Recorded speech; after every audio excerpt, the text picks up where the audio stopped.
All right. All right, everybody. This is Ayam Sirias with Nick. We're live again here with MGTOW Oh, Chats. This is episode 10. Nick, you there? Oh, you're cutting out, man. Right at the beginning. Right at the beginning of the stream, you're cutting out. waking up in a wee bit. Can you hear me? Okay, I can hear you now. You are right? Keep talking. You're cutting out. Keep talking. Yep, I'm here. I'm here. All right. Go All right. on. Okay. All right. So, yeah, episode 10. I'm going to start numbering these, everybody. The title for now is Happy Christmas, but I will change it after we finish off. We've got a lot of stuff to talk about, Nick and I. It's going to be the two of us, and later on, we're probably going to get Bear Johnny with in. me. All right, no problem. Just changing my internet connection. All right, we're good. We're good to go. Okay. We'll probably get hmm Jonathan in a little bit later to join us, maybe in an hour or so. But in the meantime, it'll be Nick and I talking about some interesting and pressing issues. And I want to get straight into it by talking, first of all, about what everybody's talking about, the new Star Wars movie. Now, Nick, have you seen it? No, and Okay, I refuse to see it. perfect. Now, and this is wonderful because we're going to give you our opinions on a movie that neither of us have seen. All right, so That uh, we haven't even seen. That we yeah, haven't even seen. we haven't even seen this damn movie. All right. Okay. First of all, before we get into that, Nick, what's your experience of Star Wars? You've Uh, seen the I'm, movies? I'm obsessed with Star Wars. I fucking grew up on Star Wars. I know everything about Star Wars. I'm not ashamed to say that. But Okay. it was mostly the first three, the old ones. Right. Four, So five, the and new, six. I saw, if that's what you want to call it, whatever, the original, the Yeah. OGs, right? Yeah. Yeah. And I saw, I think the three before George Lucas handed it over to Disney. So, and I thought they were horrible. I thought the acting was atrocious. I mean, I had my friends start belly laughing at how bad the acting was on the newer ones, whatever from 10 years ago, 15 years ago, and I just got completely turned off by it, and I never looked back. Right. I mean, I had similar experiences. All right. I'm going to date myself, but I was 3 years old when A New Hope was released, and I went to that movie with my father. I was a 3 or 4 year old boy. My father took me to that movie, and it's one of my first memories, which is kind of strange. Um, in fact, the first my if I, one of the first memories I have, if I go back through my mind into the past, the very first memory I can come up with, and I've always been able to come up with, is the memory of my father taking me to the mall after the Star Wars movie to see Darth Vader in real life. Like some guy had come to the mall dressed up as Darth Vader and was, part of their promotional bullshit, right? So some dude in a Darth Vader suit was standing in the in a part of the mall signing autographed papers. Like you'd have a picture of they giving out pictures of Darth Vader, and then he'd sign his name on it, right? This was part of the promotion for the movie. And it's one of my first memories. I must have been maybe 4 years old, if you can believe it. And I actually remember it quite vividly because I was terrified. I was absolutely terrified by this, huge figure of a man dressed in a Darth Vader suit. And of course, in my memory, it looked perfectly real. Like to me, it was Darth Vader, the man I'd seen in the movie, and it was terrifying. I remember walking up to him and looking up at him, and of course, I'm only 3 or 4 years old, so I'm just tiny, and just looking up at this Darth Vader figure, and it was just incredible. I was in awe.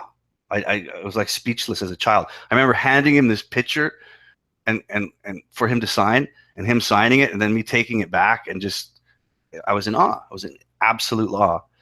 And I remember afterwards uh, driving away from the mall, and I'm in the car with my father, and I remember turning to my father and I said, Dad, where's Darth Vader's spaceship?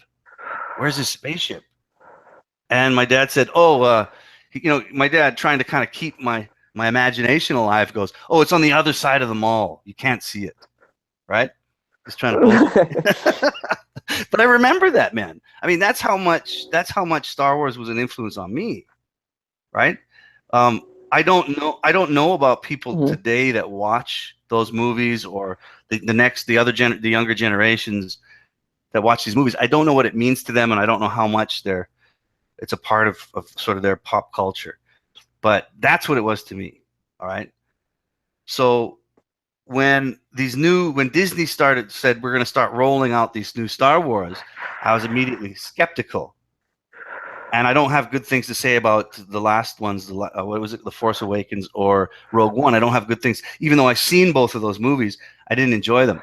However, this last one, The Last Jedi, I basically this is in my mind. I thought I don't really want to go spend money on this movie because I'm going to walk out of the movie and having regretted it, right? And the last thing you want to do is walk out of a movie going, "Fuck! I wish I hadn't dropped $20 on that, $30." And so I want to do a screen share with you guys real quick. Give me a second here. Screen share. I'm going to screen share this with you. All right, and we're gonna get this. Look at this. Look at this screen. Here's a video by Douglas Ernst, who I'm subscribed to. And if you guys are into like tearing down pop culture and the feminism and insane leftist politics of pop culture today, subscribe to this guy because he's one of the many voices that talk about it. Now take a look at that screen. Can you see it? Well, I can't see it because Okay, you can't see it. Okay, you can't see it. I'm So live with you. Right. so he's discussing the Last Jedi, and there is an article, a published article, that said that this is the title of the article. Kathleen Kennedy, who's Disney's in charge of Star Wars, quotes Kathleen Kennedy quotes Yoda, dishes on Star Wars at Archer Film Festival. Now, if any of you guys that are watching us right now are listening to this cast, there's a picture of 4 women, including Kathleen Kennedy, and they are all wearing T-shirts that say "The Force is female." Mm-hmm. All right. Now you can't if you want to try to argue that no, it's really Star Wars isn't politicized. It isn't politicized with this sort of feminist rhetoric. There's the proof right there. The Force is female, and it's fucking sad. And I've watched. I feel like I've watched this movie because I've listened to these reviews, and it sounds absolutely horrible. And I'm very glad I didn't go see it. I mean, have you heard anything about it, Nick? I know a lot about it. Really? What do you I know a know? lot about what's happening. I know a lot about what's happening with Star Wars, actually. Share some with Well, me, man. first you need to understand who the director is. I don't know if he directed this one, but I know he directed the last one, and the guy's name is J.J. Abrams, No, who J.J. did. Abrams, he didn't direct this one, but he did direct the last one. You're right. Anyway, Yeah, go. he did direct the last one. Well, I already sensed it with the last one, what direction it was going in, because his first meeting after Lucasfilm signed it over to Disney, his first move was at the board meeting was, this room is too fucking white. There's too Are many you fucking serious? white people in this board. I'm serious. And he threw out pretty much half the people in the boardroom and brought in, more of a diverse, eccentric group of people. So I kind of knew right off the bat that Star Wars was going in this direction. I shared with you Jar Jar Abrams, the YouTube channel that shows Oh, yes, Hamill. What's his name? Mark What's his Hamill. name? Mark Hamill. Mark Hamill. Mark Hamill and George Lucas have somewhat joined forces and try to steer the ship back into the direction where Star Wars was initially in it and was supposed to be about. But look, George Lucas has only himself to blame for this. Yeah, So absolutely. him kicking and screaming about leftist indoctrination and the liberalization of Star Wars, he sold it. He sold Lucasfilms. He should have known better, but obviously money is the root of all evil, and obviously he's regretting it now. He's a billionaire, but he's regretting it. And I'll tell you, He's regretting it. I think one of the reasons he sold it is because when he did that trilogy, it just got torn apart. It absolutely got torn apart, and it was horrible. It was poor. It was lazy. It was very, very lazy.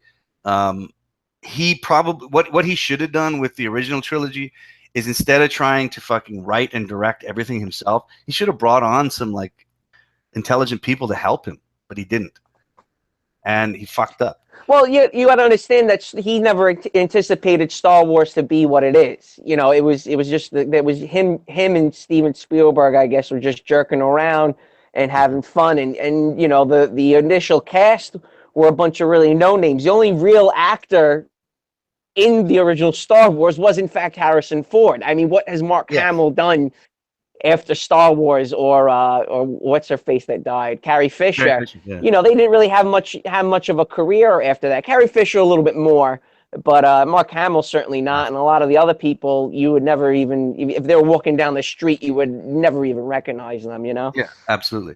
But and this is the thing though, and I want to go beyond just Star Wars, but Hollywood in general, it appears is absolutely destroying old franchises, and Ghostbusters, for example, what they did with the second Ghostbusters, and it's in your face, politicized feminism shoved down your throat in the form of a narrative that's supposed to entertain you when it's not entertainment at all. And not only is it that kind of political feminized narrative, but it's also done as a fuck you to, and this is exactly it. It's a fuck you to straight white males. That's what it is. It's a fuck you, because because of these franchises, for example, Ghostbusters and Star Wars, all right? The reason they exist as multi-billion-dollar industries is because back in the 70s and 80s, straight white men liked the ideas and threw money at them. And now they're basically tearing it down and saying "fuck you." Like, for example, in the Ghostbusters, I didn't watch this either. I refused to watch this. But in the new Ghostbusters reboot, the enemy, the big bad guy, was the actual Ghostbusters logo, and in the climax of the film, they shot it in the dick. You can't get any more in your face like "fuck you, fanboys of this. We're gonna kill it." And in my opinion, that is why we're seeing this. This is why Star Wars has become shit. This is why these franchises have become shit, because they want to kill that part of culture. They want to kill. Well, look at its title, Ayam. Look at its title. Its title says it all. Yeah, it's the Last Jedi. Yeah, last of the white males. You're done. You're fucking done. And Right. You know what? I feel like I've watched The Last Jedi because I've watched so many reviews, and I'm talking reviews that go point by point by point through the entire plot and what happens. So I've watched, in my mind, I've seen this film, and it's fucking horrible. And and I'm glad I didn't spend money on this shit. I'm glad I didn't give money to Disney for this crap. But there's parts, for example, I saw the Force Awakens.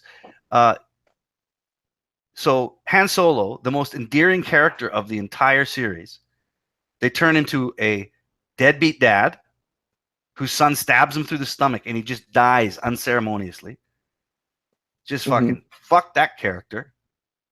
Fuck you, straight white males. Here's your fucking rogue. Look at him, right? Then in a later scene, when all the characters catch up to Princess Leia, there's a shot of Chewbacca walking right past her without a notice, without hugging her, without any notice, and instead she gives Rey a hug. Like Rey matters. It's just such a slap in your face, like, to these characters. Like, really? So Luke never gets to see Han Solo again, and when he dies, nobody gives a shit. Leia doesn't give a shit. Nobody cares. It's really sad. Really, really sad. And I think that if there are people out there that are Star Wars fans,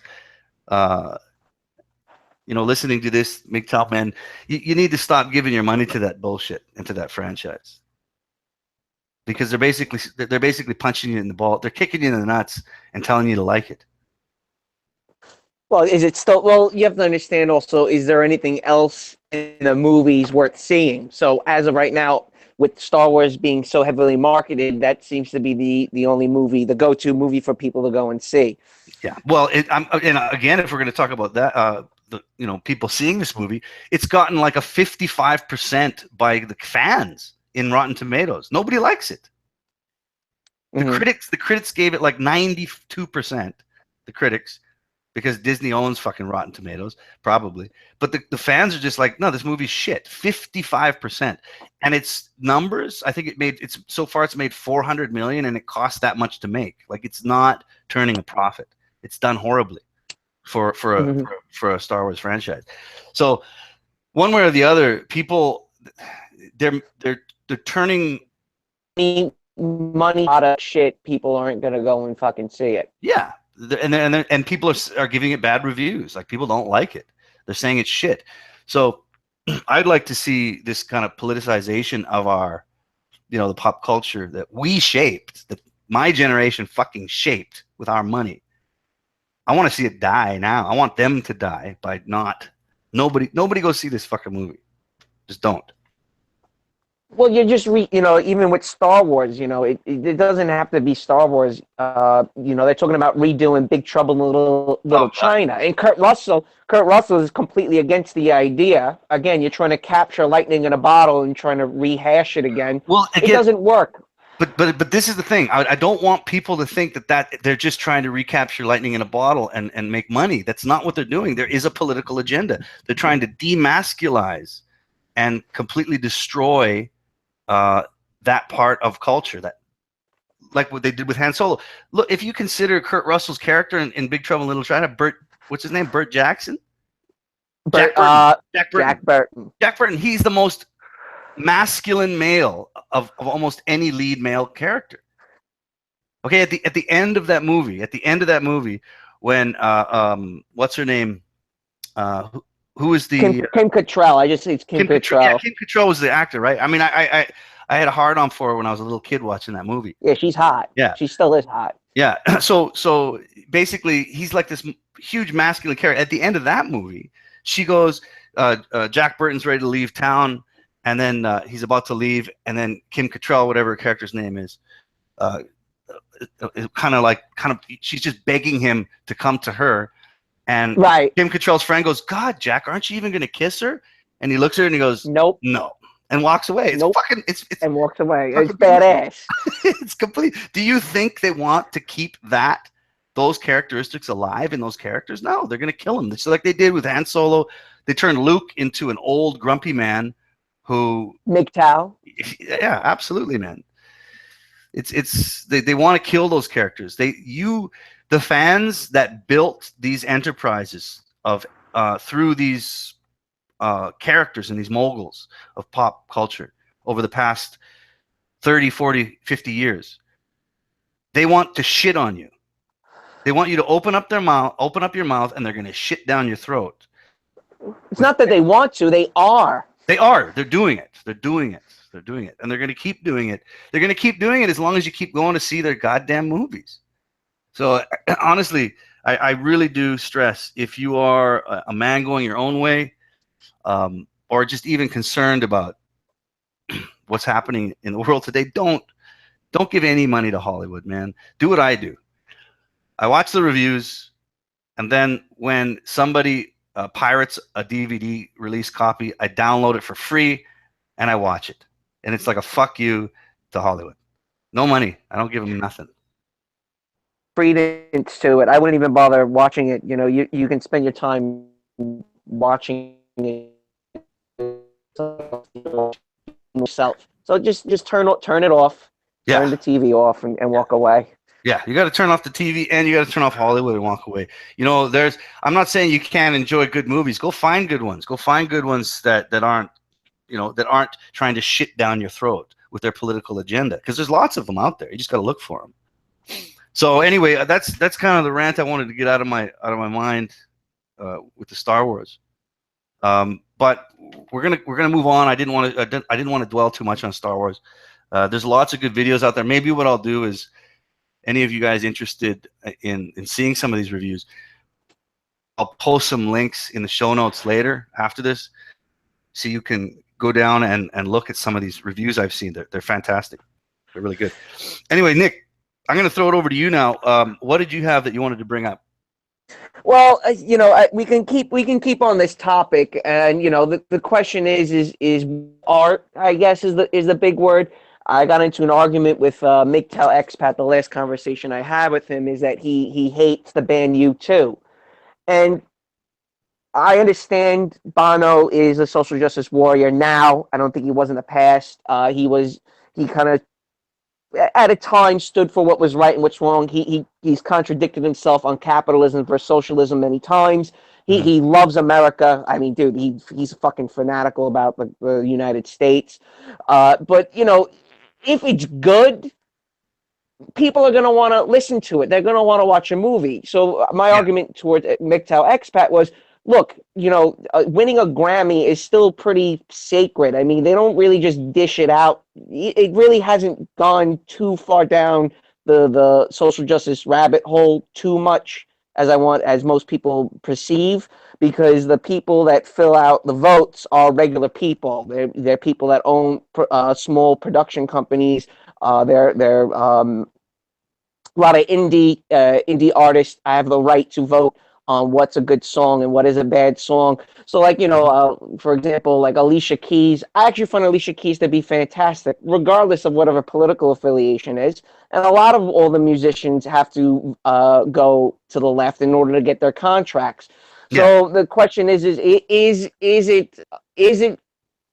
brainwashing? Is it a liberal narrative, or is it that people actually enjoy these things? U2, in my opinion, and probably for the overriding majority of people's opinion, is a fantastic fucking rock group. You mhm. know, so again, you know, obviously their last album where they had two fucking gay dudes on their album cover, it's I blatantly didn't know that. obvious. I didn't know that. Yeah, it's blatantly obvious that, you know, there's a an agenda behind it. But if it still sells, obviously people still like it. Yeah, well, this is the thing. You have to understand that. First of all, the numbers when it comes to SJW politics in media, which includes Hollywood, I'll even extend it into comic books, literature, whatever you want. They are not pulling a profit. They are losing money.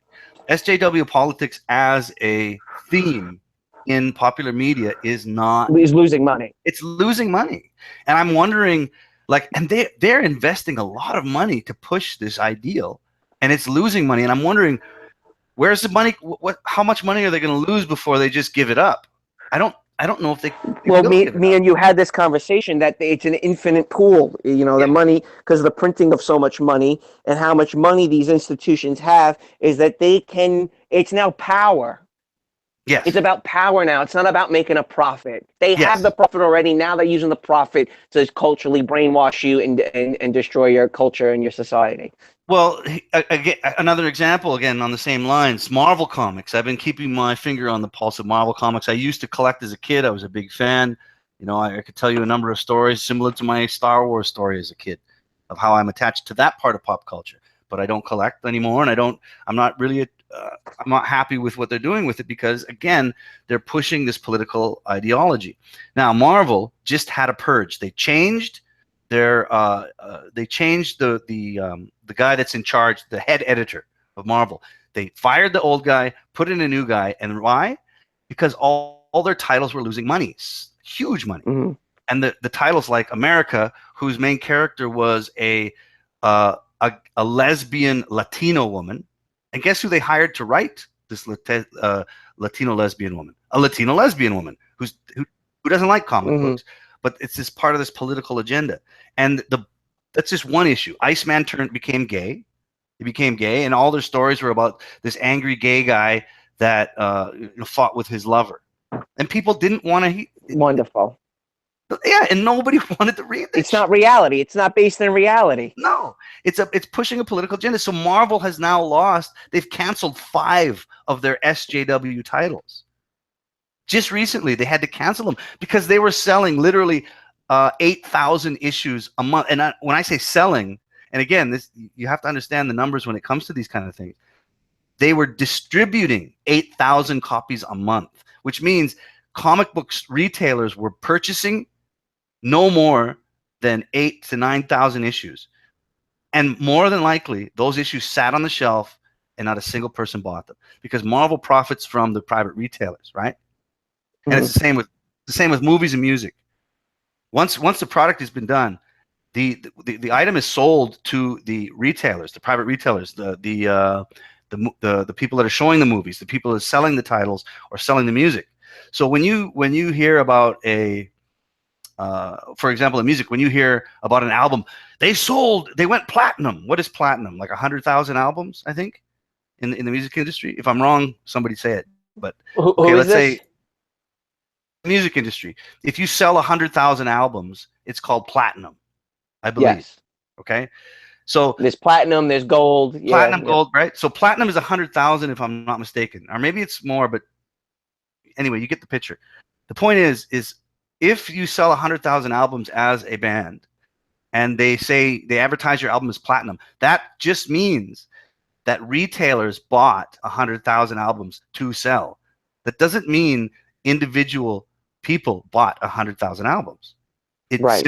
It simply means that 100,000 albums were bought for retail.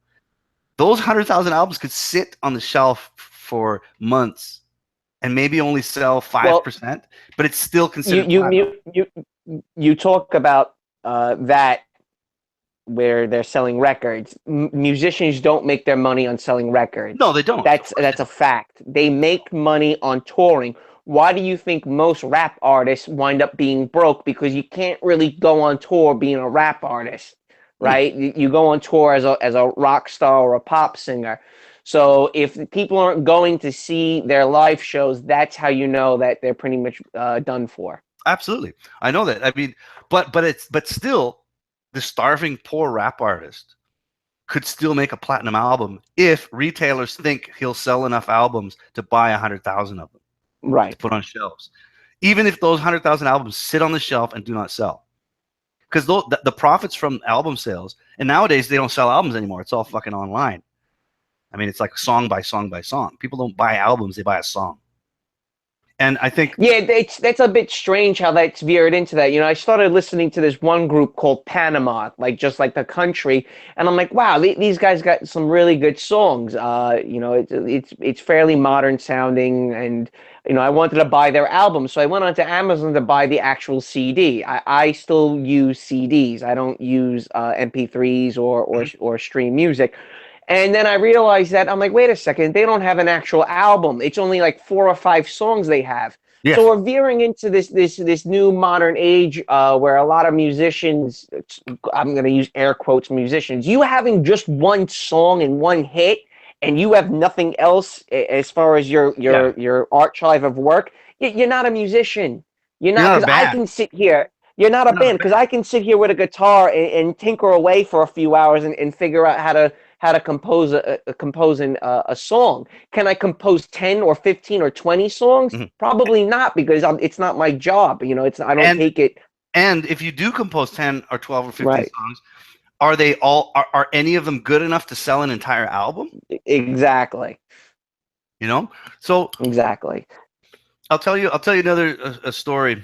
When I was in Indonesia, um, I went there in 2002, like you know, but I was there maybe not even a year, and I by chance I met a guy who was best friends with a local celebrity band, like this pop band, and their name was Padi, Padi. You can look them up. So they were when I went there, they had just finished a very successful uh, international tour because they went outside of Indonesia, even into other Southeast Asian countries, of an album that they had produced. And it was gold. It was just selling hotcakes. I mean, these guys were on top. These guys were pop stars. And I met these guys. I met them. I got to go into the studio, jam with them in their studio and shit, and hang out with them. I was just sort of the token fucking expatriate white boy that got to hang out in their studio. And I remember they were in the middle of recording which I think was their fourth album at the time, and it was called Hitam, which means black. So this was their fourth album, Hitam, they were recording, and I was there. I got to be a fly on the wall and watch them produce this album. Every once in a while, I just go to the studio, drink some beers, watch them professionally produce this album that they're going to release because these guys were top of the charts, man. I mean, these guys were fucking it. And then, Hmm. so they finished the album.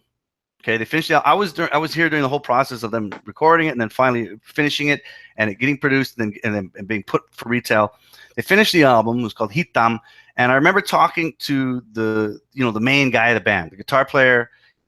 He wasn't the lead singer, but he was like the guitar player, and he was the brains, right? He was the songwriter and the brains of the band. His name was Pew, and like this is my opus. This album, it's like it's putting the band in a different direction, okay? Because his other stuff was very poppy. It was very kind of candy floss poppy stuff. It was good. They had some really good songs. I really liked a lot of their tunes. All in Indonesian, but I really liked it too. They had great melodies, great structure, some great songs. So this new album, he's like, this is my opus. I'm creating this, and it was maybe a dozen songs on this album. And I listened to it. I listened to the songs. They gave me a free copy of the album. I listened to it, and it was fantastic. I'm telling you, it was fucking great, man. I still have a copy of it, and I love it. It's a fantastic album. Right, and I thought, wow, I thought you've outdone yourself, man. Like this is really good. I really like it. I was blowing smoke up this guy's ass, but it wasn't. It was because I really enjoyed it. It was good, and I think anybody that would listen to it without being able to understand the lyrics, they're good. They're good songs, man. So anyway, this would have been 2000 and I'm guessing 3, maybe 2003. So the album comes out, right? And it goes overnight. It goes fucking platinum. All right, overnight. This album goes platinum, and they were showing off the rewards to me. They had it pinned on the wall, like, look, our album went platinum in like a couple of days. It was like this huge event. This album goes platinum, which means I think 100,000. They sold 100,000 copies in like 2 days.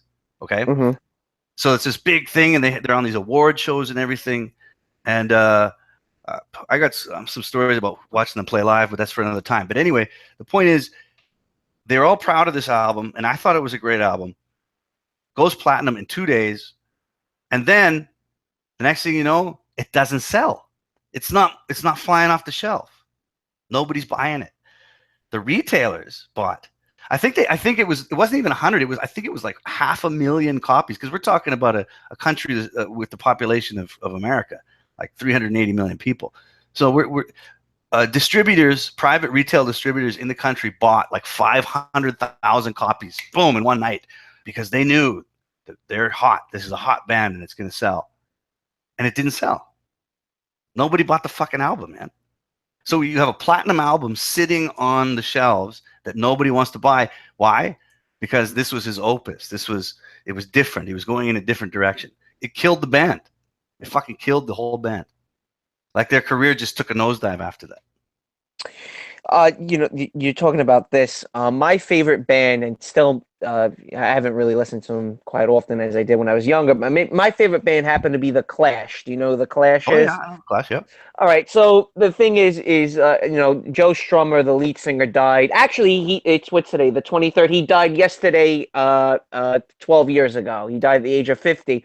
And after he died, they did all these documentaries on his life and who he was and how much of a social justice warrior he was and how much of a person of a man of the people he was and how much he cared about minorities and socialism and all these other type of things. And you know who Peter Gabriel is? Oh yeah. Okay, so Peter Gabriel had something to refute stating this. Now, Peter Gabriel is kind of the nuanced upper class sound, white collar sounding music, which is Peter Gabriel, and his when he was in Genesis and what have you. Peter Gabriel says, "Hey, wait a second. Joe Strummer came from the same background as me. He was an upper class white person who barely worked a day in his life. Okay, his father was a diplomat. He went to a prestigious boarding school. Why is he elevated to being the social justice warrior where I get shitted on for not doing the same things? But was he really? Because this is the thing I fucking hate about this whole extreme leftist movement is they'll hijack someone's death They got no shame, man. They did. They hijacked his death. They definitely did do that. And the rest of the band members kind of don't really fit into that type of narrative. Now, here's the Clash, right? And they had an album called Sandinista. Do you know what the Sandinistas are? Yeah, yeah, yeah. Okay, so they had an album called The Sandinistas talking about how Pinochet was horrible in Chile and how America subverted Central America, and that's why Central America is the shithole it is today. But these bands, the Clash, all they did was rally against capitalism. They rallied, one lyric in the song called "This Is Radio Clash" is "the evil white right hand." And Mhm. they sing about the bombing of Vietnam. They have a whole album dedicated to Vietnam, which is fantastic. But the group, the Clash, they weren't friends. They were just co-workers. They didn't actually get along, and it led to their downfall. That all of them kind of had infighting. None of them. They were all brought together by media mongrels, by music mongrels. Mhm. So it gives a perfect example on how this group, you have to push this narrative. Another good example is Limp Bizkit. Mhm. Fred Durst didn't want to sing about what he was singing about, where he's being a bully. I mean, when I think of Limp Bizkit, I think of a bully, a white trash bully. That's Limp Bizkit music. And Yeah. Fred Durst was explaining that this is not what I actually wanted to write about. I actually wanted to write about love songs. And he actually does have quite a few very simp, soy, I love you, I'm going to kill myself songs. Right. And Kurt Cobain was another one. Kurt Cobain did not want to sing about such degeneracy. He wanted to sing about positivity and optimism. But again, this is what you have to write about. We don't care what you want to write about. This is No, what we want to push. that's why you have that. That's why you have that sort of popular myth of them selling their souls to the devil, and it's because their identities are they do they write when they sign the contract, their identity is owned by EMI or by Warner or whoever is producing their music. Hmm. That's it. You're done. I mean, it's the same with actors too. I mean, their identity is an identity that is owned by a corporation. Well, I think it's cool with Limp Bizkit, though, is that they interviewed Wes Borland, who's the guitarist for Limp Bizkit. I think he's really good. I enjoy his guitar riffs. And they were doing an interview with him, and he said, and I thought it was pretty badass what he said. He goes, "Yeah, we suck. We're a shitty band, but we know how to rock." And it's true. He definitely is one thing they know how to do. They know how to rock and roll. Right, You right. know. Yeah. It is white trash. Limp Bizkit is a white trash band. He's from the outskirts of rural Florida. The Nookie. The Nookie. It's fun. Don't even myself. I take some songs very literal, and I think there's like a deep meaning behind it. In fact, the Clash inspired me to move to Cambodia. They had a song called Sean Flynn. Sean Flynn was a photographer who died off of Highway 1 in Cambodia, and I actually Oh, visited the highway where he died. And, I found it pretty fascinating and stuff. But again, I'm listening to this music, but I don't take the social justice message too seriously because I know who Joe Strummer is. I know what his upbringing was. He didn't yeah. fucking work. He pretended to be poor, like kind of like a Che Guevara. Is that his Yeah, yeah, name? yeah. Yeah, same deal. He's living in a slum. Well, he's still getting money from somewhere. Obviously, his diplomat father is supporting him somehow. Yeah, it's pretty amazing. I'll tell And you. also with MK Ultra, MK Henry Rollins, the singer of Black Flag, he's from Washington D.C. Does anybody know that his father worked for the government? Same thing with Frank Zappa's family. Frank Zappa's family was invented. His father invented some type of gyroscope system for cruise missiles. Oh yeah. I You fucking don't know, know that either. and I don't know if you know about the Doors. Jim Morrison. Jim Morrison's father was a rear admiral during the Gulf of Tonkin incident. That's right. And I heard about there's pictures of Jim Morrison a year before being the lead singer of the Doors, clean cut GI Joe looking character on an aircraft carrier. How do you go from being clean cut GI Joe looking on standing with your father at the helm of an aircraft carrier to being this cultural icon? You got to look behind certain things. that. You got to Yeah. look behind it. Yeah, no, I totally agree, man. Um, well, we're talking now. We're drifting into kind of like the engineering of a lot of this media, and uh, it's no different. Like going back to Star Wars, going back to what we talked about. There is a political agenda. There always has been, and this is what they're trying to shove down your throat. All right. Right. What about, and look, hey, look at Green Day. Yeah. Okay, Green Day, 21, the song 21 Guns. Surrender your arms, give up the fight. Saying what? Give up the fight, white men. Well, wait a second. Billy Joel Armstrong, we gave you this platform. White men, your music is for disgruntled white angry dude. Your Yes. first 3 or 4 albums, it just is all about just being pissed off in the suburbs, which is Yeah. great. I fucking love it. But again, now you're saying give up your arms. No, no, no Trump, no KKK, no fascist USA. That's what you're Yes. telling us? Where the fuck were you for the past 8 years under Pinocchio Obama? Yeah, well, they weren't there. But that's what I mean. There's an agenda. It points to the left. It has to do with the destruction of masculinity and masculine traits. It has to do with the destruction of anything that relates to the right or conservatism to a certain degree. And Hollywood is unabashed and unashamed when it Hey, comes to. just on a side note, is there Sovereign wants to join? Is there a way? I blocked him by accident. I don't know what happened. Is there a way for you to send him a link? Okay, hold on. I'll send him a link. Sovereign wants to come in. Yeah, but don't join yet, Sovereign. Come in like a half hour, 45 minutes, because he's going to talk a little bit about Bitcoin. Perfect. Perfect. All right, Because I ladies know and a gentlemen. lot of people want to know about Bitcoin, what's going on with that, and he's got a really good grasp on it. Okay. Okay. I'll try and get Sovereign in. It's Cryptodamus. Oh no, he Sovereign. said he'll listen. Sovereign Okay, never mind. Finance. Don't bother. It's fine. We'll keep going. Okay. Well, I sent it to him anyway. Okay, Sovereign. It's in your the ball's in your court. If you want to join, the link is in your Did you is send it to sent. Cryptodamus or Sovereign? Sovereign Financial. I sent it to Sovereign Financial. No, he's got to send it to Cryptodamus. What's what crypto? He look in the live stream. Oh, In the live stream?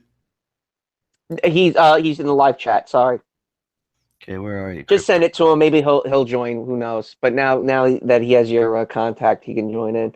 Yeah, Crypto Dominus. How come you blocked him? Why did you block him? It was an accident, and I don't really know how to work the Hangouts, so I did it by accident. Okay, I My can't find apologies. him. I can't find him. Like, he's not. I can't. If I search for his name, it's not there. Crypto, find AM Sirius and then Yeah, send it. yeah. Find my name. I am Sirias. Send me and send me a request for to be your friend. So back to Star Wars. Why is it a woman? Why is there a black dude? What the fuck? Like what the fuck? Come Okay. on, All right. come There's on, obviously a reason. people. There's obviously a reason for it. I mean, they're going to go gay. They're going to go woman. They're going to go minority. In the new Star Wars, there was a Chinese, an Asian woman who played a Yeah, part. well, yeah, Asian woman. Here we A go. fat, Right, a fat, a everyone fat, homely, else. a fat, Right. homely Asian woman who, and there was a scene in the movie that again, like I said, I've seen this movie in my head because I watched so many goddamn point by point reviews. There's a scene in the movie where Finn is going to actually complete his arc, his story arc, and he's going to save the day by sacrificing his life, by flying his TIE fighter into this cannon that's going to kill everyone, right? Whatever. Yeah, Okay. right. The white guy does it, right? No, the black guy is going to do it. You know, the man, he's like, okay, this is his story arc coming to a. Wait, so they're rehashing old Star Wars Of again? course, they're always going to do that. But the point Oh, is, okay, so here's this black male who's kind of been through the whole series. He's been a pussy. He's always talked down to. Everyone belittles him. He's kind of comedic. But here's his story arc about to complete. You could give him some respect. Like the character's story arc is about to finish. He's going to sacrifice his life. He's going to be a hero to the rebellion. He's going to slam into this cannon. And guess what happens? The fat, ugly Asian woman stops him. She hits him with her ship and knocks him out of the way so he cannot complete his arc. It is I love it. it's so fucking incredible. It's so fucking incredible. But again, like I said, this is it. This is what you've got now, ladies and gentlemen. If you want to watch Star Wars, you're gonna have to open up your mouth, get your throat nice and loose, because they're gonna take a big dump down it. They're gonna shit. They're gonna squat over your face, and they're gonna take a nice, juicy, feminist SJW leftist shit right down your throat, and you're paying for it. You're paying $30 for it. Well, now, with the whole social justice warrior agenda and the social engineering that is taking place in North America. Now, me and you discussed psychopathy, antisocial personality disorder, and again, that's what rises to the top in any class structure, whether it's a corporation or in government. Now, me and you discussed how people with antisocial personality disorder are unable to learn from their mistakes. That's why they wind up in jail, right? That's why people commit murder, and when they're released into the general public, they go ahead and commit the same crime.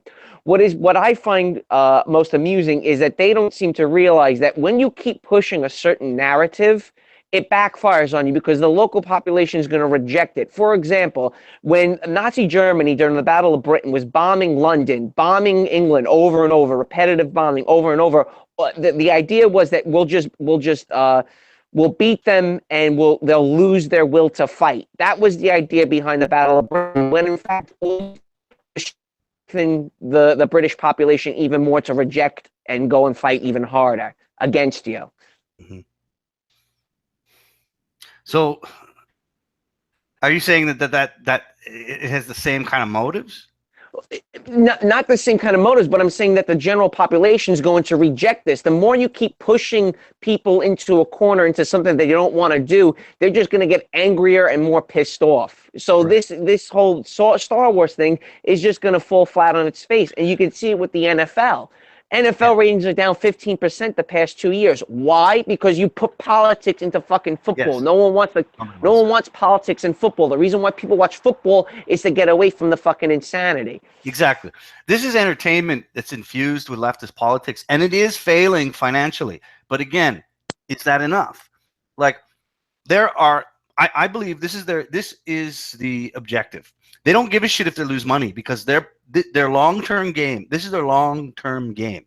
Okay, the long game for them is this. As long as we keep hammering them with this information, with this leftist agenda in politics, as long as we keep hammering it every day in their entertainment, including sports and film and music and television, as long as we keep hammering it home every day, eventually the old white guys are all going to die, and we've got their kids. We've got them. We got them by the balls. So I think they're focusing on the next generation, man.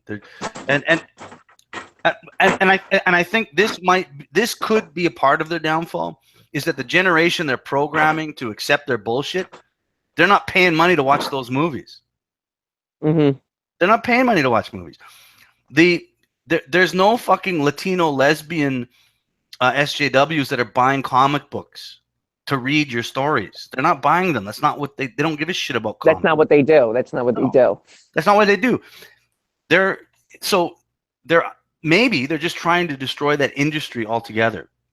Fuck comic books. They're dead. Fuck movies. They're dead. Who knows, man?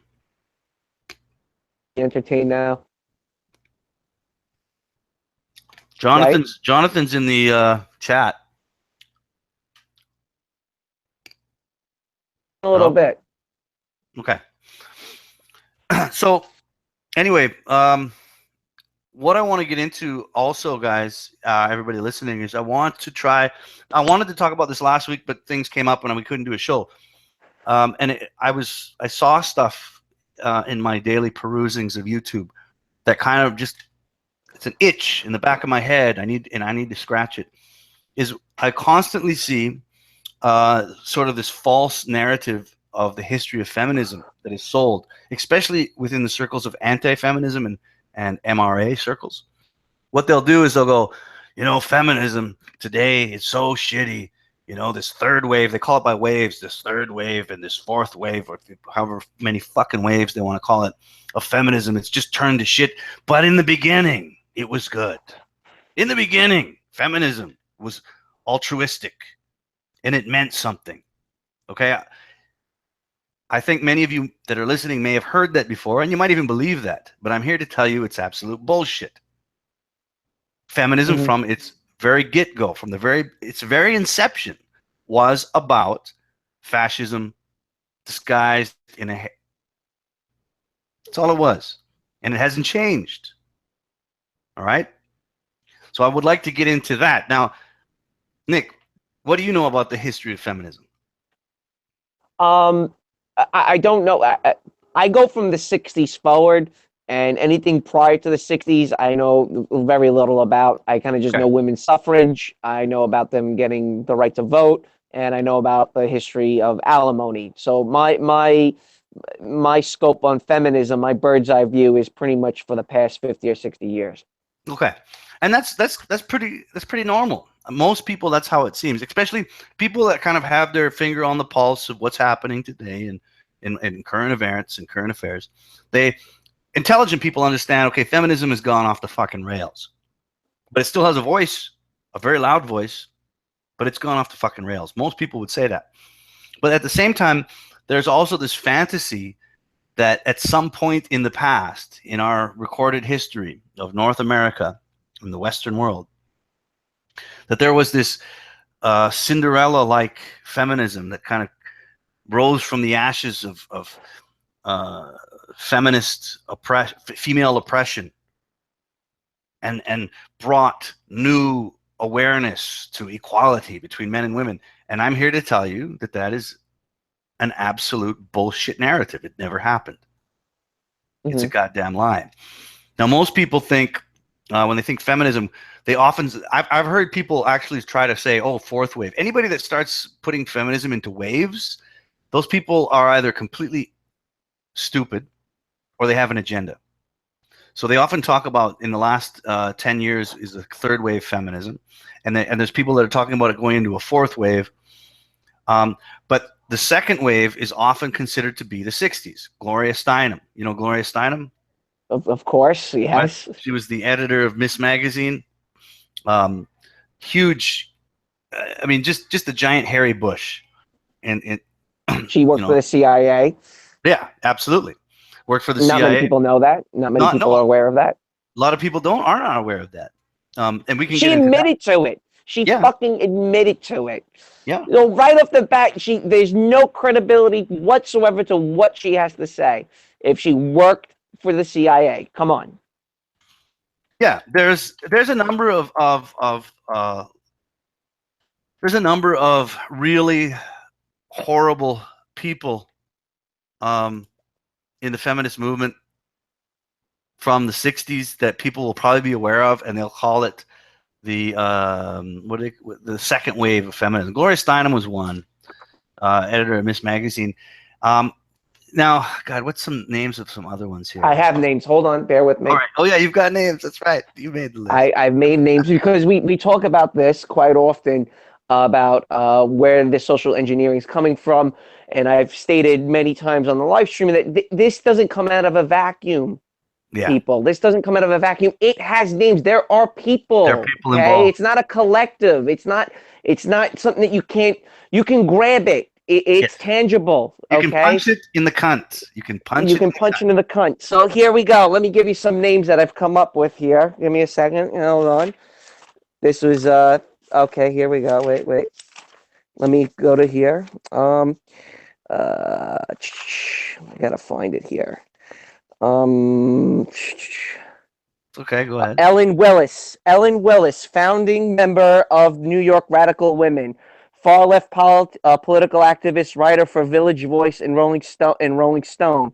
Alex Schulman, radical feminist and member of CORE, Congress of Radical Equality. Theodore Schulman, son of Alex Schulman, self-proclaimed first pro-choice terrorist, made threats against Robert P. George, a Catholic conservative professor at Princeton University. Um, Polly Schulman, daughter of Theodore and Ellen, who is now a writer for Salon magazine. We all know Salon, that horrible, wretched fucking website. Um, Andrea Dworkin, radical feminist, best known for her hatred of porn. Um, Shoal Smith Firestone, central figure in the early development of radical feminists and a founding member of the New York Radical Women's Society, also. Naomi Wolf, liberal progressive feminist and advisor to Bill Clinton, political agitator, Occupy Wall Street protester, writer of The End of America. Yeah. Um, let's see. Let me see what And else I Andrea got. Dworkin. There it is. That's the one name. Andrea Dworkin. Andrea Dworkin. Yeah, that was best known for her hatred of porn. Yeah. Um, But she was here, also this, a very fat, ugly, lesbian, feminist cunt. yeah, but she had big tits. And she So was a so Jew, fat. also, by the way. We're gonna get to that in a moment. Here, hold on. You're jumping the gun. Okay, okay. Sorry. Let me quote some. Let me quote some Andrea Dworkin for you. Seduction is often difficult to distinguish from rape. In seduction, the rapist often bothers to buy a bottle of wine. I want to see men beaten to a bloody pulp with a high heel shoved in his mouth like an apple in the mouth of a pig. So there you go. It's Andrea Dworkin Yeah, for you. yeah, yeah. Um, let me see. Elizabeth Holtman wrote the articles of impeachment against Nixon. That's another one. We got Gloria Steinem, obviously. Betty Friedman, who wrote The Feminist, The Mystique, founder of president of National Organization for Women and Women's Strike for Equality. Emma Goldman, feminist and anarchist, tried killing Henry Clay Frick. The list goes on and on here. Let me see if I have anything else. Yeah, I have some other traders on here also that are not feminist. But what do all these people have in common, Am? All these names I've just mentioned. Well, they're all of them are basically their narrative is to destroy Western No, culture. what are they? What are they? They're Jewish. They're Jewish. They're Jews. That's Yeah. right. That's right. They're all So self-proclaimed Jews. Yeah. yeah, that's a little. Who's Harvey Milk? Yeah. Who's Harvey Milk? Wasn't he like one of the gay advocates back in the First gay guy? first gay politician. Mm-hmm. What was he? He was a Jew. Yeah. Okay. I mean, people don't want to talk about it, but it's real. I mean, these people were all Jewish. Let me see if I have any other ones on here that I just wrote these down. And the list kept going on and on, man. I mean, I know. Sidney Blumenthal, Clinton donor, activist linked to the Benghazi and the death of Gaddafi. There's another one. Oh no, that's a man. I'm sorry. I saw the name Sidney. Chanda Weinstein, the ugliest female to grace the planet Earth. Man, this woman is ugly. Pseudo astronomer hell-bent on decolonizing science. I don't know how that gets tied Wait, in. what's her name again? Chanda Weinstein. She's so How do you spell hideously it? How do you ugly. spell it? Chanda and then Weinstein, just like fatty. Chanda Wine. Chand Weinstein. Just pull up a picture of her. Oh my good lord! Did you pull up a picture? I'm looking. Shanda Weinstein images. Oh my God. Yeah, that's an ugly mutt. Uh-oh. Why am I getting a call? It's Chanda. She's calling you. Hold on a second. No, John, don't call us, man. I'll invite you. I'll invite you to the group in a minute. If you got the Yeah, well, give us like 10-15 minutes, John. Yeah, I'll send you the link, and then you have to click on that link, and then you'll be in the chat. So just give us a few minutes here. Okay. So anyway, Chanda Weinstein. Weinstein is a very Jewish name, and this woman has a very Jewish nose. And what's her website? And what is decolonizing science? I don't know how you do that. I don't know what that's about, but it's a bit awkward and strange as far as I'm concerned. Anyway, okay, so the woman is absolutely hideous. You guys can look it up. I don't want to show it on the stream just in case it offends certain people. If you want to see this woman's ugly face, you can look up Chanda Weinstein on your own. So again, all these people have a lot something in common. And what about the vagina monologues? Who wrote that one? Who did was that? Who did the I vagina had monologue? the name somewhere, but again, the vagina monologues was another one. Now, mind you, while I was in Cambodia, my neighbor, she was a 26-year-old girl from Wisconsin. I asked her one night, "Oh, where are you going?" "Oh, we have a play tonight." I'm like, "Oh, what's the play about?" And she goes, "Oh, we're doing the vagina monologues for the Cambodian women." What? Yes. And it's translated into Cambodian? No, it was just, obviously pushed onto the Cambodians that that could speak English. And from what I understand, the Khmer women were absolutely horrified by what was taking place by these white women. Again, so you have a group of white women now, like a group of a dozen of them are now in a third world country putting on a play for the Khmer women to push a narrative that comes from liberal, progressive, communist, fascist America. Okay. Look, okay, I want to start to get into this in a second, but let me just son of a bitch. Can you send the link to John? Yeah, I can. Send that link to him. So you send the link to him while I talk about this. All right. Okay, John, we're gonna send you a link so that you can join. It'll be Lamprey or Nick that's gonna send it. Now, again, all these names we've listed, all these feminists. The problem is that there is always this sort of rose-colored glasses when we look deeper into the past when it comes to feminism. Now, if you go on Wikipedia, you'll find feminism. It's about rewriting history.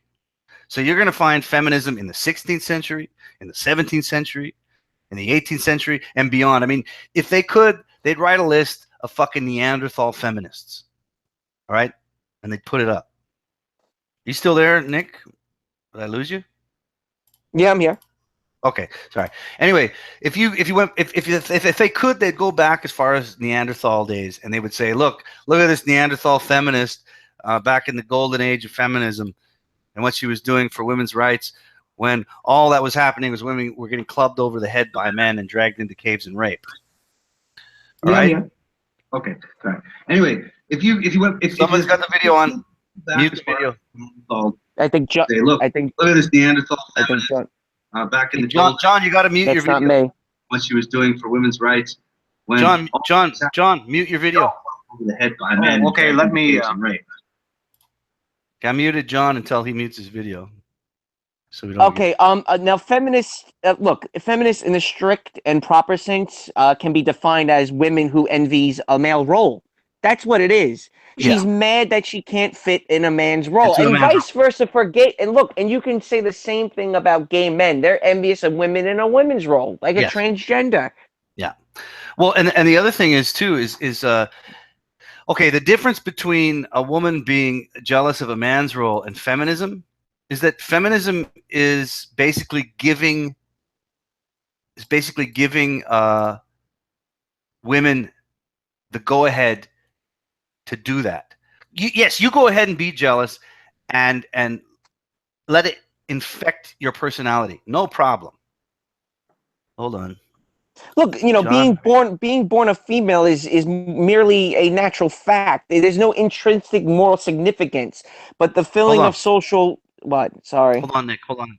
Sorry. John, unmute yourself. Sorry, I muted you. Can you unmute yourself? Okay, can you hear me? Oh, yeah, there you we go. go. Okay. All right. Sorry, I just okay. Just having some technical difficulties there. All right. Let me just quickly finish up with what I was saying, and then I'll get you guys to come in. All right. So, like I said, if you go back long enough, far enough, you'll find all sorts of bullshit they write about history. Like Joan of Arc was a feminist. They'll pick people out of history that we understand, that we've learned about, or it's recorded. There's some kind of written history of them, and they'll create feminism. And like I said, if they could, they'd go back to caveman days and say there was some caveman woman that decided enough is enough. I don't want to be hit over the head, dragged into a cave, and raped. However, there is no golden age of feminism. So I want everybody listening to understand that and spread the word. There is no golden age of feminism. The earliest that's recorded that has any kind of credibility is the 19th century, where women were fighting for the right to vote in the suffragettes, which was involved in both the England and the United States. Now, I've talked about this before, but I want you guys to understand that the first wave of feminism is considered the suffragettes. They are considered the first wave. And the suffragettes, again, we're going to keep it localized in North America. In the United States, were a group of, guess what?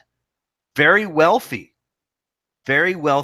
married women who owned property that decided, guess what?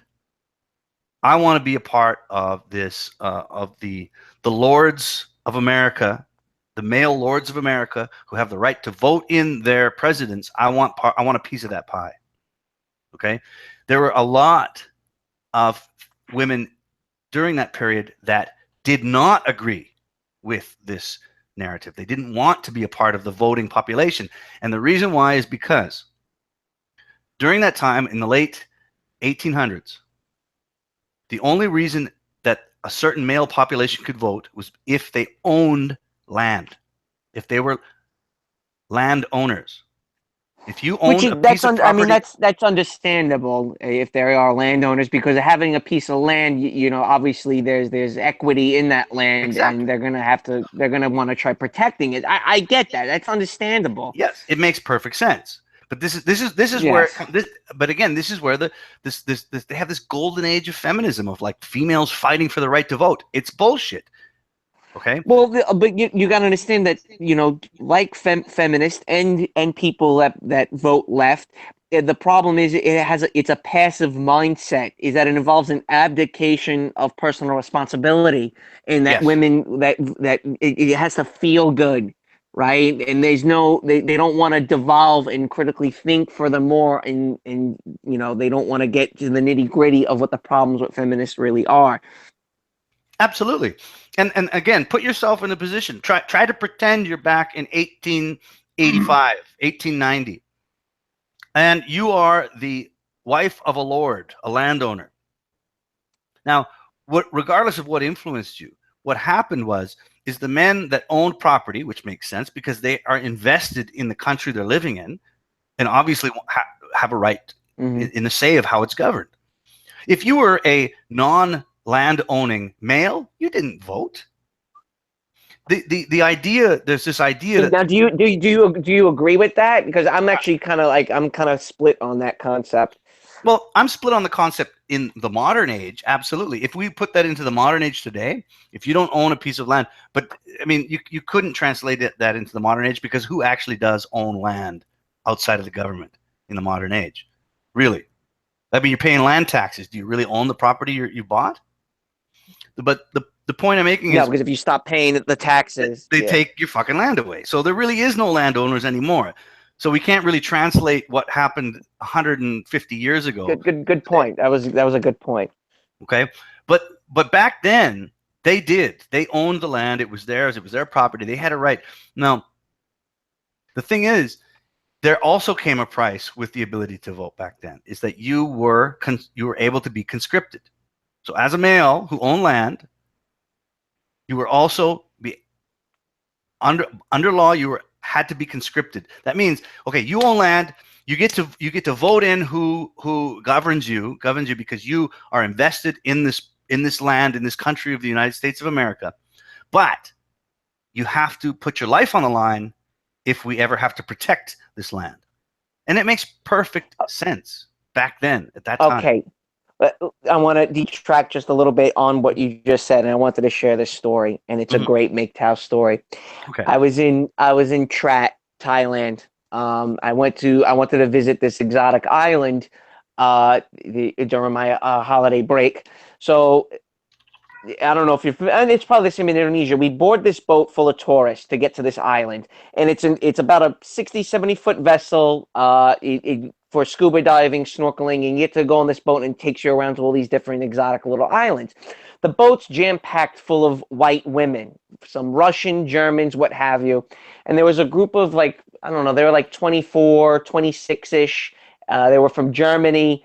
And they were fairly good looking, and I'm alone because I did the traveling by myself, and I kind of gave like a, hey, how are you? You know, we're gonna be on this boat for the next 6-7 hours, snorkeling. maybe we can talk or something. So I go, hey, how are you? And they just kind of, gave me a smirk and didn't want to speak to me throughout the whole thing. So I'm like, fine, that's fine. I'll snorkel by myself. I'll enjoy myself. Great, God forbid you come and talk to me. I want to just talk, just banter. Hey, you're from Germany. Wow, that's so cool. I'm from New York. Blah, blah, blah. No, they didn't want to do any of that. 6 hours into the trip, okay, it's a really bad storm is coming, and the vessel itself is not enclosed. It's completely exposed to the storm. All right. And I'm quite, and you know this, I'm quite familiar with the water. I was a boat mechanic. I go fishing quite often. So I'm like, oh, this is going to be a lot of fun. This is going to be a really, really bad storm. And we're on this little, 60, 70-foot boat, completely exposed, full of tourists, right? Yeah. So the storm comes, and it's really bad, and it got really wild, and the girls started hysterical crying, thinking the boat was going to sink. Wait, it gets way better. What do? They turn to me for help, thinking, is the boat going to sink? What are we supposed to do? And I'm like, yo, you 6 hours ago I wanted to talk to you, but you completely blew me off. Yeah. So you're gonna love this. You know what I said to the girls? What? I pull them in close. I go, girls, come here real quick. I just want to let you know that the guy driving the ship, the captain, he's completely fucking wasted right now. And I just walked away, and they start bawling, crying. Oh my God, that's over. And now I walk away. I find a little crevice near the engine compartment where it's not raining and it's nice and warm. And guess what? You can go over there. I found a nice little spot, and you're not coming over here, because if you were nice to me, I would have brought you over to the nice warm spot. Yeah. And I'm all alone in a nice warm spot, riding the storm out, and you can be hysterical crying. And I thought it was great that I told him that the captain was completely drunk. He had sunglasses on in the pitch darkness of the storm, wasted. And that's your fucking feminism. You're coming to me. You're looking for my help now. Is it gonna start? What are we supposed to do? Is the ship gonna sink? I'm just like, yo, he's wasted right now. And that was it. I just walked away. That's beautiful. I know. But it's a fantastic story, and yeah. It is. There it is. There's feminism in a nutshell. Now, right. They want what men have. They want to be like men. It's a sort of jealousy of it. But it's more than that, in the sense that, okay, going back to my kind of history lesson, the first wave of feminism, what they call it today, the suffrages. So men who owned land in the late 1800s were allowed to vote, but no one else, and that includes men that didn't own land. It includes women, it includes children, it includes natives, it includes slaves, it includes everybody, not just women. So there's this narrative like, oh my God, back in the 1800s, every asshole and his dog could vote except for the women. We were some kind of lower class. What a load of shit. No. Well, you do know that a part of it is to do with not letting black people fucking vote. You do know that, right? Yeah. And it was white rich women that didn't want black people to vote. Now, right. Let me just get through the story. So eventually, what happened is you had this suffragette movement, and it was a movement headed by very wealthy women, and they were landowners. Now, I can't say they were Jewish or not, but they were wealthy enough to be married. No, this is pre-Jew era. But they were wealthy enough to have enough influence to be married to wealthy landowners, men, to decide to cause some shit. And they stood up and they caused a ruckus and said, we want the right to vote. And there was the majority of the woman population back then in the United States said, no, please, we don't want that right, because with that right comes the duty to go to war and die. We don't want that. It's always been that way. Like if you can't vote unless, number one, you own land, and number one, you're willing to give your life for your country. That's it. Then you can vote. The issue becomes is that, with feminism, is that they imagine that there's a limited concession that might persuade feminists that men are really not so bad after all.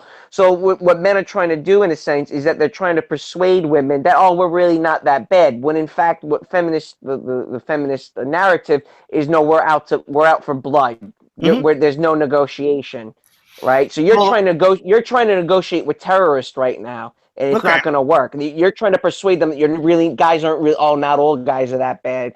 You know. The suffragettes were terrorists. They were terrorists. And their demands were, we want the same fucking right you have, but without any of the responsibility. And guess what happened? Well, the rest is history. Men, with their gynocentric minds, said, okay, you can have the right to vote. Right. Yes. Yes. That's exactly. But again, they're out. They're out for fucking blood. Yes, they are terrorists. In fact, there is a story of one of the feminists who got crushed by a racing horse, and then she's a martyr now in the first wave of feminism. She went out onto a racetrack, probably drunk, screaming feminism, and got hit by a horse and died. And she's now like a martyr of modern feminism. For the rights of women to vote. So women got the right to vote. Okay, so they succeeded. The terrorists succeeded. We negotiated. The men of America in the late 1800s successfully negotiated with terrorists and gave them the right to vote. Okay, and then guess what? 50 years later, maybe 30 to 50 years later, finally Native Americans got the right to vote. Ah. But nobody fucking talks about that. No, fuck Cabin Boy. Exactly. Fuck Cabin Boy. Fucking, we're gonna let these. Ayam, you speak of feminism, and I don't know if you're aware of where radical feminism really took deep root. It happened to be in Eastern European countries. Now, in Eastern European countries, women, you want feminism? International's Women's Day, that comes from the Soviet Union. Right? So there was a great MGTOW channel. This guy from New Jersey, he went to go live in Romania, and he was MGTOW he was MGTOW in Eastern Europe in Romania, and he would discuss that this was where feminism really, if you want to see where feminism is true, it's in Eastern European countries. And he discussed that what had happened in Eastern European countries, that okay, you want to be a wife, and you want to go and work and be in politics, okay, you got it. And what happened is that Eastern European countries, and Russia for that matter, and they're still feeling ramifications of this because of population decline, is that the women worked themselves to death to the point where they were unable to really procreate. Right? And what happened in Romania is that the population was in such a decline because of feminism, is that it became a government mandate for women to get pregnant. And they would send police into women's homes to make sure that they were bearing children. And this fueled the Romanian orphanage crisis in the mid-90s. And what had happened during the whole orphanage crisis is that all these white women in America, they started adopting Romanian children from the mandate in the 60s, 70s, and 80s because of their upbringing and their brutal way of living. These children, these orphans who were raised in America, became complete murderers and psychopaths. Jesus Christ. They became Andrea Dworkin. No, they became criminals. It was worse. They became psychopathic. Really, there's great YouTube documentaries on this. I watched one where this Romanian woman was forced to have like 5 or 6 children, and what she did was, this is where the clothes hanger comes from. You ever heard of women using the clothes hanger? That comes from Romania. Wow. That comes from Romania during the feminist movement, during the mandate by I think Cherno. Some name like that. I forgot his name, but he was a dictator of Romania. And she buried like 5 fetuses in her backyard, and she shows where she buried the fetuses. So she was killing her own children. She was aborting herself. She aborted like 5 children because, again, they would send like police in and impregnate her, rape her, and just to keep the population growing. But again, what had happened was, and you look at Russia's demographic decline.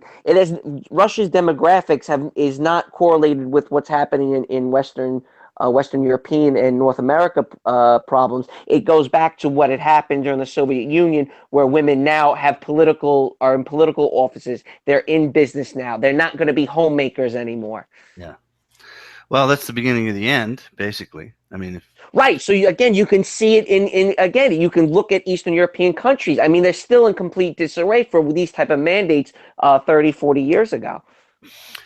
So feminism and its history is a long line of death and murder and insanity and, let's say, socialist politics. Because when you involve the state in your reproduction, your reproductivity, it's the beginning of the end. Like you said, in Romania, if you're raping women to impregnate them because your population is on the brink of extinction and those women are killing the children, you've gone down the wrong road. And if you make the comparison to America today, we have what they call what's the what is it called again? The abortion clinic, pro-life, or not pro-life. You talking about Planned Parenthood? Planned Parenthood. Planned Parenthood is the Romanian woman sticking a fucking. Yeah, but you know the history of Planned Parenthood? It's probably Jewish. Oh, dude, you don't know about that?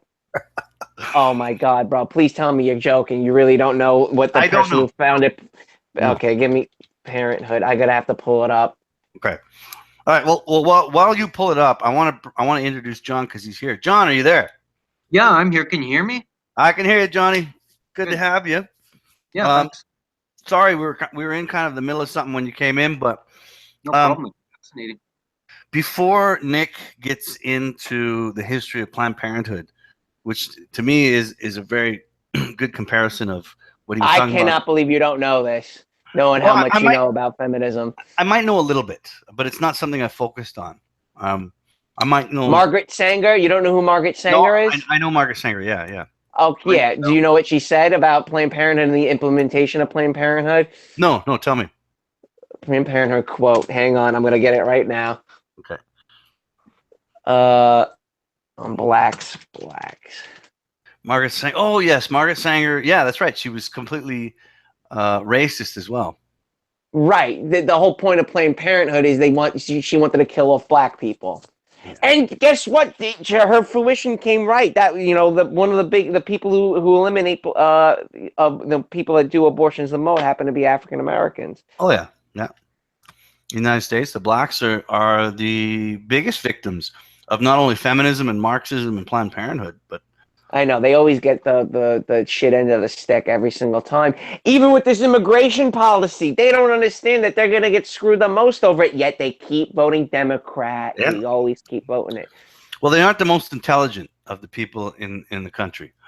They've churned out some fucking gems like Thomas Sowell, but for the most part, they really do get shit on the most, and it's sad because they're not smart enough to realize it.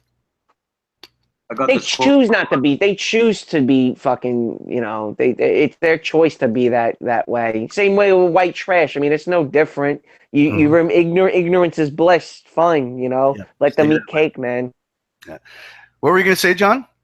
Margaret Sanger says Slavs, Latin, and Hebrew immigrants are human weeds, a deadweight of human waste. Blacks, soldiers, and Jews are a menace to the race. Margaret Sanger, founder of Planned Parenthood, 1922. All right. Well, all right. So she spoke some common sense there. Unbelievable. She ain't that bad. What is she like? Is she like the female version of Hitler? She's the abortion Hitler. Unbelievable. That's incredible. I Googled Margaret Sanger and then I went to images. When I Google something, I often like to go to images first. Yeah, me too. But there's on this meme, it has her picture, and then it's got in big red letters it says false. Now I don't know if they're saying that quote is false, that she never really said that, or what. I'm not sure exactly what that means. It doesn't totally explain. I guess I could visit the actual. Oh, it's Snopes. they're trying to say that that quote is false, I guess. Yeah, But bullshit. Don't believe anything Don't with believe anything Snopes. Snopes says. Yeah. I mean, Yo, Snow, listen, the founder of Snopes' wife is a porn star. Don't Yeah. forget, okay? A founder of Jewish Snopes did what? The founder of Snopes, the CEO or the president of Snopes' wife is a porn star. Well, I know the liberals like quoting Snopes all the time, so Yeah. No, Snopes is horrible. Pure propaganda. False news, fake news. this is probably true then that she made this quote. Yeah, Oh. it's true. Now listen, with Snopes, they also when the pictures of Obama's mom came out, Snopes tried saying it was false, and then they retracted and took the whole article down and everything. Of course. Fucking They're sons full of- of shit. You know, with feminism, it's an envy of men. That's all it really comes down to. You know, they're mad that men are look. It's like a ballroom dancing. Who leads who in a ballroom dance? The guy and leads. about feminazis in history, I've noticed about feminazis in history, like that they want us to believe two contradictory things. On the one hand, they want to tell us that throughout history, women have always been oppressed and kept down and weren't allowed to do this and weren't allowed to do that. And then on the other hand, they remind us of all these powerful women throughout history. You've got everybody from Cleopatra, Uh, Chia, and the Amazons, and all these wonderful, powerful women. So actually, so these are two contradictory things. What it is that women have never had a shortage of power. There have always been powerful women, power in politics, like queens and that sort of thing. But where women have been absent is in science and in art. You know, where all the really The great, stems. The you know, stems. yeah, then philosophy, Science, technology, uh, engineering, and medicine. intellectual See, now, in general. I respect women when I mean I respect women as a whole, obviously, but when men enter men's roles and they don't identify as being a woman, they identify as whatever it is they're doing. So, for example, the bass player to the Talking Heads, she's a really attractive woman, right? And I'm listening to her bass riffs, and I'm like, yo, she's absolutely fucking crushing it on the bass right now. And she never, you know, it was Iggy Pop that told David Burns that, yo, you should put a woman in your band, you'll get more noticed. And Mhm. she never once really identified as really being a woman. She identified as being a bass player, and she was really fucking good at it. But with that being said, the band broke up, and David Byrne, the singer, right? And again, putting women in a group of with a group of men, not a really good That's a idea. bad idea. Right. Again, it's like white women on submarines, and the whole band broke up. And David Byrne, it blames, you know, tongue in cheek, blames it on her, and she wrote a huge book saying he was jealous because I was married to the Did she say drummer, he raped her? and he wanted to fuck me, but I wouldn't let him. Absolutely. And I'm like, God, you know, here we fucking go again. Where and the band will never come again because again, it's probably because of her. Same thing with Yoko Ono in the Beatles. Same story, you know. Well, about 100% of the creative genius of the Talking Heads was David Burns. I mean, you know, the other band members. That's true. Obviously, yeah, they were all kind of just figures. there. David Byrne, right? They were just there. It was David Byrne. They were running the coattails of David Byrne. Absolutely. Yeah, but I agree. still, he probably would have been, I would say, 30% more successful if his bass player wasn't a woman. And it's sad to say, but I've seen it in real life. I mean, I played in a lot of bands, man. I would never want to introduce a female into a band. A bunch of No, men. it sucks. No one wants, It's horrible. no one wants that. No one literally listens. You know, No. I'm like, oh, it's a fucking woman. Oh, it fucking sucks. Yeah, well, not only that, but there's look. As long as I've been a MGTOW, one of the things I really respected about the movement itself was that it was very, very specific and very, very harsh about women being a part of the movement. They said, no, get the fuck out. This is a boys' club. All right. You have Men, women hating. well, you don't need to hate women, but it's our club. Get the fuck out of our club. It's our club. It's a men's club. You tried today, like I've brought this up before. Barbershops are now getting criticized. All male barbershops. No, you got to include women. They have gyms that are just for females. Oh, no man can come into this gym. There's a, It's the same thing. Like, here's a good example. Like, I'm at a Yankee game, and the line to the women's bathroom is like wrapped around the fucking the building, right? And what do women do? Women go run into the men's bathroom. What the fuck? Yeah, it's the same shit, and we just take it. We let them. We take it. We just let It's absolute bullshit, man. And that's why this is one of the things that really, when I started doing MGTOW stuff and I was in the community and making videos, I was like, I love this. Like, we're keeping women out. Completely out. And we're not being shy about it. Like, again, even the Boy Scouts are now under threat to include girls. Like, when does it end? Well, when does it there was that end? whole thing with the Gamergate. Do you remember that? I mean, yeah. Mhm. So what? Because guys are playing shit online. You have to come and fucking ruin this also. And I used to play PC games when I was much younger, and there was only a handful of women that played it also. Yeah. But I don't remember them demand. They were actually very demanding. Now that I'm fucking thinking back on it, they were fucking pains in the asses. Yeah. And there was always a white knight who has to defend her. 1,000 of them. There's 1,000 white knights, man. And again, come on, you're drifting into MGTOW territory. You're drifting into red pill territory. For every fucking woman that wants to fucking take over a man's space, there's 100 men rolling out a red carpet. And it's fucking sad. So if you are a MGTOW, not only are you trying to say to women, look, see the sign on the door? It says men only. So get the fuck out. Quit knocking on the door. Get the fuck out. Not only are you doing that, but you're also trying to govern a bunch of men going, oh, why not? Just let them in. Maybe they'll touch my pee-pee. Okay, well, here, and you're venturing into something that I actually want to discuss, because I just got done listening to a live stream of MGTOW 101. Are you familiar with him? Are you friends with him or anything? Yes. I'm not friends with him, but I know who he is. Yes. Okay. Well, I was ready to go fucking berserk, and I don't want what I say attached to you, Ayam, because I respect you and I don't want anyone to rip on you. But it was him and that guy Kantu, and they were doing a live stream from Thailand, and I'm like. And I got an email from my friend Kingsley in Australia, who lives in Cambodia, and he's very anti-MGTOW, and he's anti-MGTOW in the sense that you're bitching and moaning about Western women. Mm-hmm. So what do? You now export that shit into Thailand, into Cambodia, because you actually caused the fucking problem. So my friend Kingsley was talking to a fellow German who was proud that he was giving his Khmer girlfriend $800 a month. What? Right.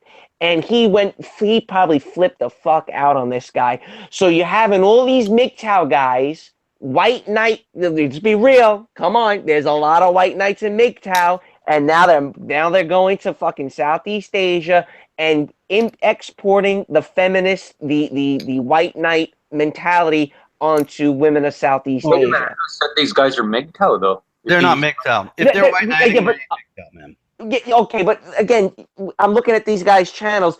You bitch and moan about fucking white women, right? You claim to be highly enlightened and red-pilled, right? And what do? You move to a low IQ, low functioning fucking third world cesspool. Those guys aren't MGTOW. Like you have no right or anything to say if you fucking leave and take yourself out of the equation. I'm sorry. Right.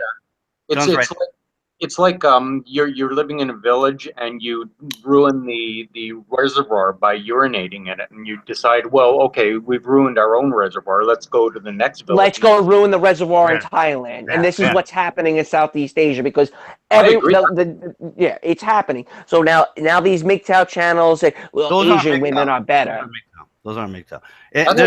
But you get the idea. Again, this appendage, a part of MGTOW where you should go and move to Southeast Asia where the women are better. You're now bringing your problem. Listen, you couldn't get laid in America, okay? So there's already a bit of an issue with that. So now you're bringing to Southeast Asia where you're being a bit of a cuck, a bit of a white knight, and these women are just like, what the fuck? I'm not saying you, but you get the idea of what I'm trying to say, and I think Hardy understands where I'm coming from. MGTOW does not mean that you just go away from Western women. It means going away from women completely, including Asian women. Yeah. I agree with that. Yeah. They're still women, even if they're Asian. And I agree with you 100%. That's one of the reasons why I'm still single here. I mean, I'm fairly unusual as an expat by being single. You know, the vast majority of expats have girlfriends, and it's Oh, of so course. easy to get a girlfriend here. But I know damn well that even without intending to, I would have a negative effect on the women here, exactly as you're saying, Nick, because I'm a Western guy, and I have programmed into me the propensity to be ruin these women. The white knight. Well, they're ruining them. They're ruining them. They're in Thailand and Cambodia. You're ruining a good thing. You're ruining. Thanks, white guy, for fucking this shit up. Those guys are not MGTOW, and I want to say this. This is interesting, John. I want you to understand that I was not a MGTOW until I went through a marriage and divorce in Southeast Asia. Right. Mm-hmm. It was Southeast Asian women that eventually right that made you go MGTOW. To go right. MGTOW. Okay? So like anybody that's trying to sell an idea of switching continents to avoid gynocentrism, that's not MGTOW, man. And I don't know any MGTOW man that would say that. I honestly don't. There's a ton, Ayam, a ton. Well, I personally don't know any. But if they're out there, they're full of shit. They're absolutely full of shit. So, but my beef is, okay, so you removed yourself from the equation, yet you preach how white nationalism is the way to go, and libertarian philosophy, and all the Molyneux and Alex Jones type of bullshit that fucking gets pushed on a lot of these channels. So, yeah, we need to start a white man MGTOW movement in Thailand. What? Wait, huh? And wait a second, you're moving there, and you don't speak Thai. You don't know anything about the Thai people. Well, that could make I'm not sense. going to say names. I'm not going to say names. You don't want to say names. That All right. Only if you stay single and just screw hookers and don't have a relationship. That could make sense. But these guys are telling you to move to fucking Southeast Asia when you don't know fuck all about the countries. You're a fucking idiot. You don't know any. You can't speak the language. No, it's and dangerous. furthermore, you are not gonna fuck a 20-year-old that's not been impregnated or have a secret boyfriend. I was able to do that because I was 24, not 40. So me being 24 banging an 18-year-old, it looks a little bit more natural versus some 50-year-old going over there and banging a 20-year-old. Okay? These fucking retards. I have no fucking respect for these fucking guys. You're an idiot. All right, let me just say this. If you're fucking 40 or 50 years old and you're going over there and you want to bang a 20-year-old, number one, she don't like you, bro. She don't like you. She's laughing at you. Of course she doesn't. Of course she doesn't like you. But you're banging her for months. You got to pay for it. Like if you want to be 50 years old and living in any Southeast Asian country and banging 20-year-olds, 18 to 20-year-olds on a regular basis, you're gonna have to put in the time, learn the language, learn the culture, and fucking smooth your way around to make it happen. Yeah, but again, these guys that are, what is it? Paul Pluta, which is Archie Luxury, and there's a couple other these channels that keep pushing why Thai women are way better. And all that. They're not better. They're not better. They're not better. It's just it's like comparing iPhone to Samsung, Android to Apple, or whatever. You're not gonna get a 20-year-old hot piece of ass. It's not gonna happen. Well, I was able to do it because I was close to their age and I spoke the language. You can get a hot 20-year-old piece of ass, but you're gonna pay $50 for a couple hours. Yeah. No, but all those women, that stock of women are leaving. And Hardy, you've said this to me how many times that there's all the hot Thai and Cambodian women. There's more hot Thai women outside of Thailand than inside Thailand or Cambodia. Yeah, Of course, that's true. All the hookers are getting married off. There's a real shortage of hookers now, and it's leading to extreme price increases. That is gynocentrism run amok, my friend. Correct. In the third world, are coming here and taking all the hookers as their wives and girlfriends. They're marrying hookers. Right. So the Thai girl that I was seeing, she was really cool. I mean, she was awesome. I haven't spoken to her in a while. I'm like, where did she go? What the fuck happened? She's got a Swedish passport. She moved to Sweden. Absolutely. Look, for those of you that still don't believe in gynocentrism, Go to Southeast Asia and watch and witness the hooker shortage. These women literally, and I've talked to some of them in Indonesia. These young women that their parents are farmers. They're poor farmers in the field, the rice fields, and they move into the cities, right? And they sell their pussy. And they sell their pussy long enough, some poor old sucker is going to pay for her one night and put a ring on it. And it's happening, man. It's fucking real. I've seen it. Real time, this is what is happening. So what's happening in Southeast Asia is that young, uneducated women from the fields, the rice fields, are migrating to the cities to spread their legs until someone puts a ring on it. And it happens more than you imagine. And if it doesn't happen, then they die old and lonely. That's it. That's the gamble. That's the game they play. That's the kind of my complaint is that you guys are wrecking a good thing by all you going to Southeast Asia. That's pretty much my argument. You know, and you move to Thailand. It's luxury, and you'll have women dangling grapes above your fucking head. No, that's not reality, bro. You're gonna get 35-year-old, 2 kids, single mom, right? That's what you're gonna fucking get. And that's the best it's gonna. If they have the money, they'll get what they pay for. And that's honest. Hardy, what do you say to that? Do you think that's still the case?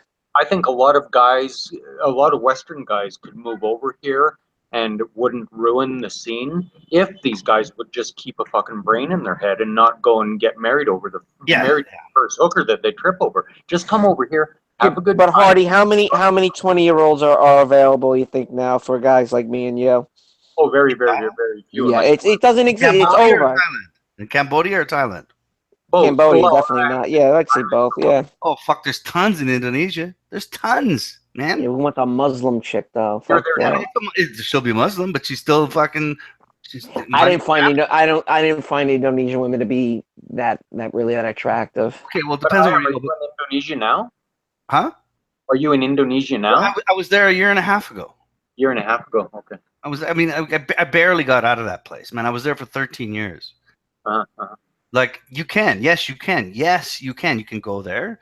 All you males in North America, yes, you can go there. And if you got the money, yes, you can fuck 18-year-olds if you want. If you're rich, if you got the money, if you want to pay for it. Yeah, I mean, you could probably have a lot of fun even in the West. You could have a lot of fun if you're rich. I mean, well, no, you wouldn't. It wouldn't be the same. I mean, we're talking like a quarter of the price in Southeast Asia for women that are much younger.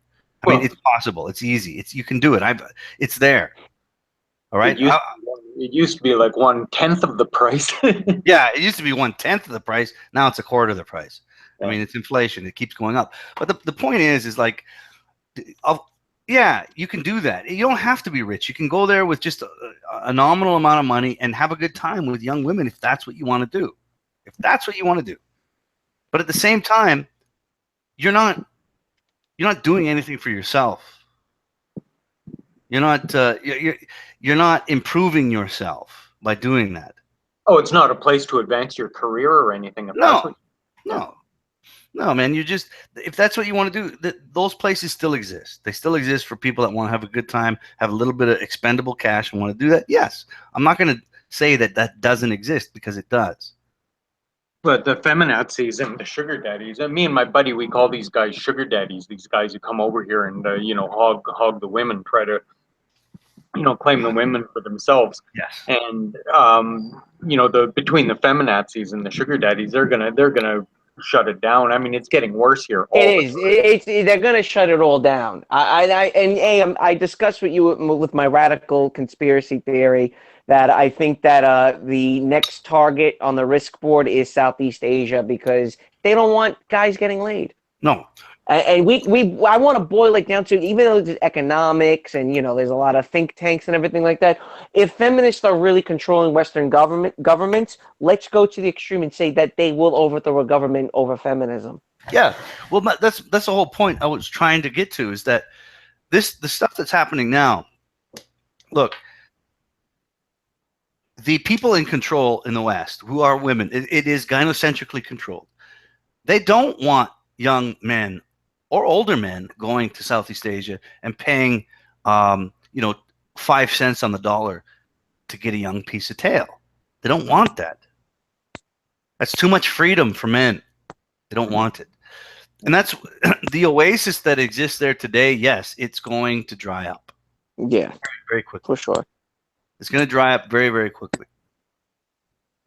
Yeah, one thing that I've learned about, well, not just prostitution, but life in general, is that things change quickly. Nothing ever stays the same for very long. Things are just constantly, and it's always just getting worse. Throughout my entire life, the trajectory has always been in just one direction, just worse and worse and worse and worse. Yeah, but is that because you're getting older? You think that might be part of the reason too, where you get older and you just become more of a curmudgeon and No, upset because about things?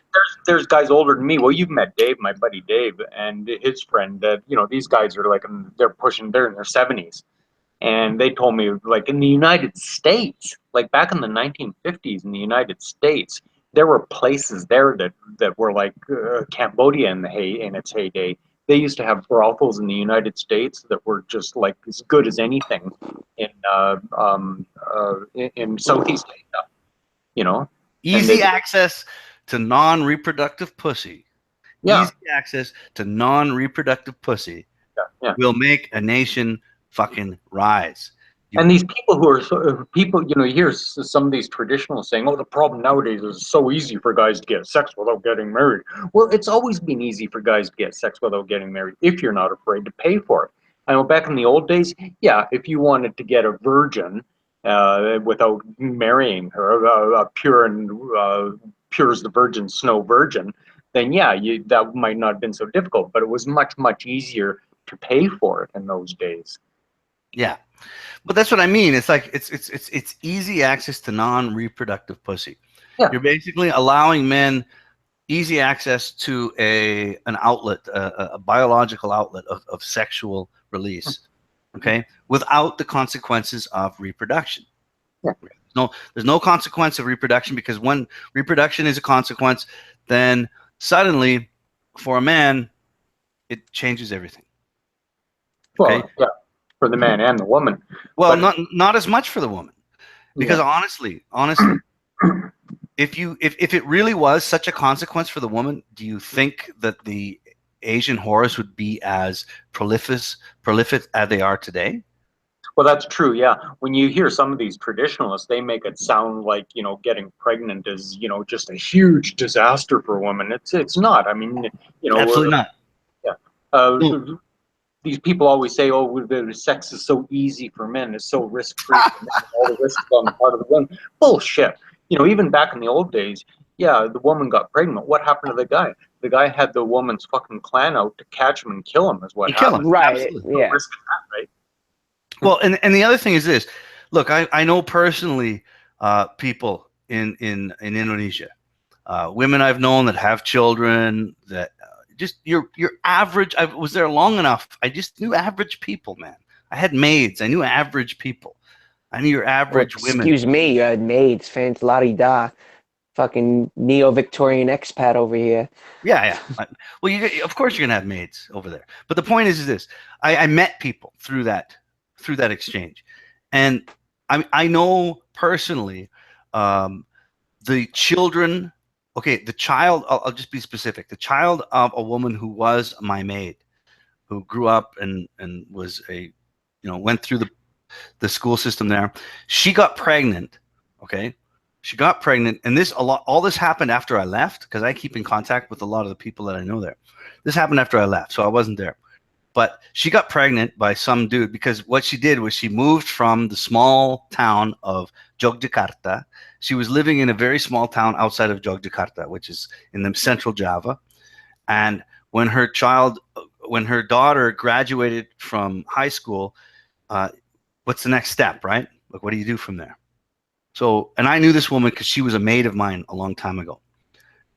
So her daughter, after graduating, decided, I'm going to move to the big city. I'm going to go to the big city and make some money, right? And they're going to go to the big city to make money to help support her mother, right? She's going to get a job, I don't know, maybe she's waitressing, maybe whatever. She's going to make some money in the big city. She's going to send money to her mom. And that's how the function works there. So this girl moves to the big city. she gets a job as a waitress in a bar, and it turns into now you're doing tricks, and now you're pregnant, and now you got a kid. Did she even skip a beat? It was like she gets pregnant, has a kid, moves back to her hometown, kid is born, moves back to the city, keep earning money, kid's being raised by her mother, didn't skip a beat. Didn't skip a goddamn beat, man. Easy. Fucking easy. Yeah, why do people, try to make a big problem out of it? Yeah, done. It was a done deal. It was very simple. She like, me as the West, I'm talking to her mother, kind of via text, going like, "Oh, what happened to the dad? Oh, he disappeared." And I'm like, okay, so basically your daughter fucking moved to the city, sold her pussy for cash, got pregnant, and now you're taking care of the kid. And this is third world Southeast Asia in a nutshell. But everything's fine. Everything's fine. She's raising the kid. The mother's raising the kid, her grandchild, and the daughter's back in the city making cash. They didn't skip a beat, man. These women don't want the guy to hang around. Of course they don't. They don't want him to hang around. You said, Ayam, you said something that was really good the last time we had a conversation, and it really stuck out to me, is that there's no vested interest in the guy. There's no. Right. That's so true. I'm on our, if they really are, they're very, in the West, they have really are not interested in guys. They really are not. No. And it's not dissimilar where I was talking about in Indonesia, specifically Southeast Asia. Do you think that mother and daughter gave a shit about who that guy was that got her pregnant? You didn't give a fuck. None whatsoever. No. They grabbed that kid, first chance they got. Fucking, she bailed back to her hometown, gave birth, and then as soon as everything was cool, oh, where's the guy? I don't know. I even asked, like, so where's the dad? Who's the dad? I'm asking the mother, like, is he there? Oh, no, he's gone. He's gone. So now I'm like, okay, here's another, and it turned out to be a boy. The child was a boy. So here's another guy raised by women in Southeast Asia. Doesn't know his dad, never will know his dad, probably for the rest of his life. And it's going to affect him psychologically and emotionally. But nobody gives a shit. And it keeps going on and on and on and on. But, the women are the victims. Yeah. Oh, yeah. Mm-hmm. Look, I don't think, I think it's us discussing about feminism and stuff. I really don't think there's that many people that actually give it credence as much as guys in the MGTOW movement. It's just, again, it's the loudspeaker behind you screaming at you. So I don't think I actually don't think a lot of women give it a lot of power as much as we like to think. Well, I think you're partly right there in the fact that the popular media is a loud voice of the minority. I think if you walk down the street and asked 50 people what they thought of feminism, you get a negative review for 80% of the time. But we're forced. The narrative is forced down our throats through the media constantly. We if you turn on social media, it will tell you the Marxist feminist narrative with a megaphone, and you gotta step back and listen to it and go, holy crap, what the fuck are you saying? But then when you turn that off and you go into the real world, it's not there. And that's why Star Wars is losing money. Right. Mm-hmm. Listen, you guys, I hate to bow out, but I've got a ton of marking that I got to do. So I'm going to continue listening, but I'm going to. Thanks for coming on real quick. That was awesome of you. I appreciate it. Yeah, it was great, man. Yeah, hey, I'm coming back to Cambodia for a couple of weeks, maybe the next month or so. So I'll keep you posted on it. Right on. Tell me when you go, because if I have an opportunity, I would join you for sure. Are you serious? Yeah, of course I'm serious. I am serious. Yeah. Are you kidding me? I would love to fucking just jump over there for like even 7 days. Okay, see you guys Cool. later. All right. All right, Take care. talk to you soon. All right. That was nice of him to join. That was cool. It was very cool. So John is So left. So that anyway, I don't think feminism. You know, I would love to get my. I have my cousin's wife. She has a PhD and she's an attorney, and she defines herself as a feminist. And I told her about MGTOW, and she knew exactly what MGTOW was. And I told her I happen to be somewhat of a person that's involved in it. And she got mad at me. Whoa, man. Oh. Woo! Yeah. MGTOW's a dirty word, man. Be careful who you say that to. Be very careful who you say that to. It's a very dirty word to a lot of people. And that makes me happy because it means that the name is actually becoming a part of the vernacular of North American pop media. It's there. It exists. Well, what women don't understand is that marriage. You look at the end of the day. Yeah, I can fuck you, but to keep you in my bed is a whole different ballgame. You have to prove your worthiness to stay in my bed. Yeah. You know, this is what a lot of so why aren't guys getting married? It's because you're really not worthy of me putting a fucking ring on it. Yes. Absolutely. Can you make chicken parm? That's right off the bat with me, chicken parm. Can you make chicken parmesan? Yeah. No? No. Oh, I'm sorry, honey, because you already failed my first fucking litmus test with chicken parmesan. Look, you know what I mean? Most women today, and again, if I dare do, I want to bring biology back into the equation just for a moment. Yeah, go for it. You like to talk about the biological part about all this. Yeah. By their nature, women tend to, and again, it has to do with the fact that they are the ones that carry children for 9 months. Okay. That is I want to say weakness, but that's not the right word. But it is a circumstance that puts women into a very vulnerable position. Okay. As a part of our evolution, because they carry a child for 9 months, that makes them basically useless to any tribe for 9 months. All right? Practically useless. And because of that, biologically and genetically, men are made to be disposable as their protectors and defenders. I have nothing against this because it is biology. There's nothing we can do about it. And well, look at bees. I mean, if I look at an ant farm or hornets, bees, or what have you, the males are considered drones, and if you look at an ant trail, it's all the male ants are protecting, are gathered around the queen to try to protect her and stuff. You know, it's the same thing with fucking humans, man. Yes, exactly. And like I said before in the past, that MGTOWs like to use apes as a equivalence to human experience because apes and humans tend to be very similar.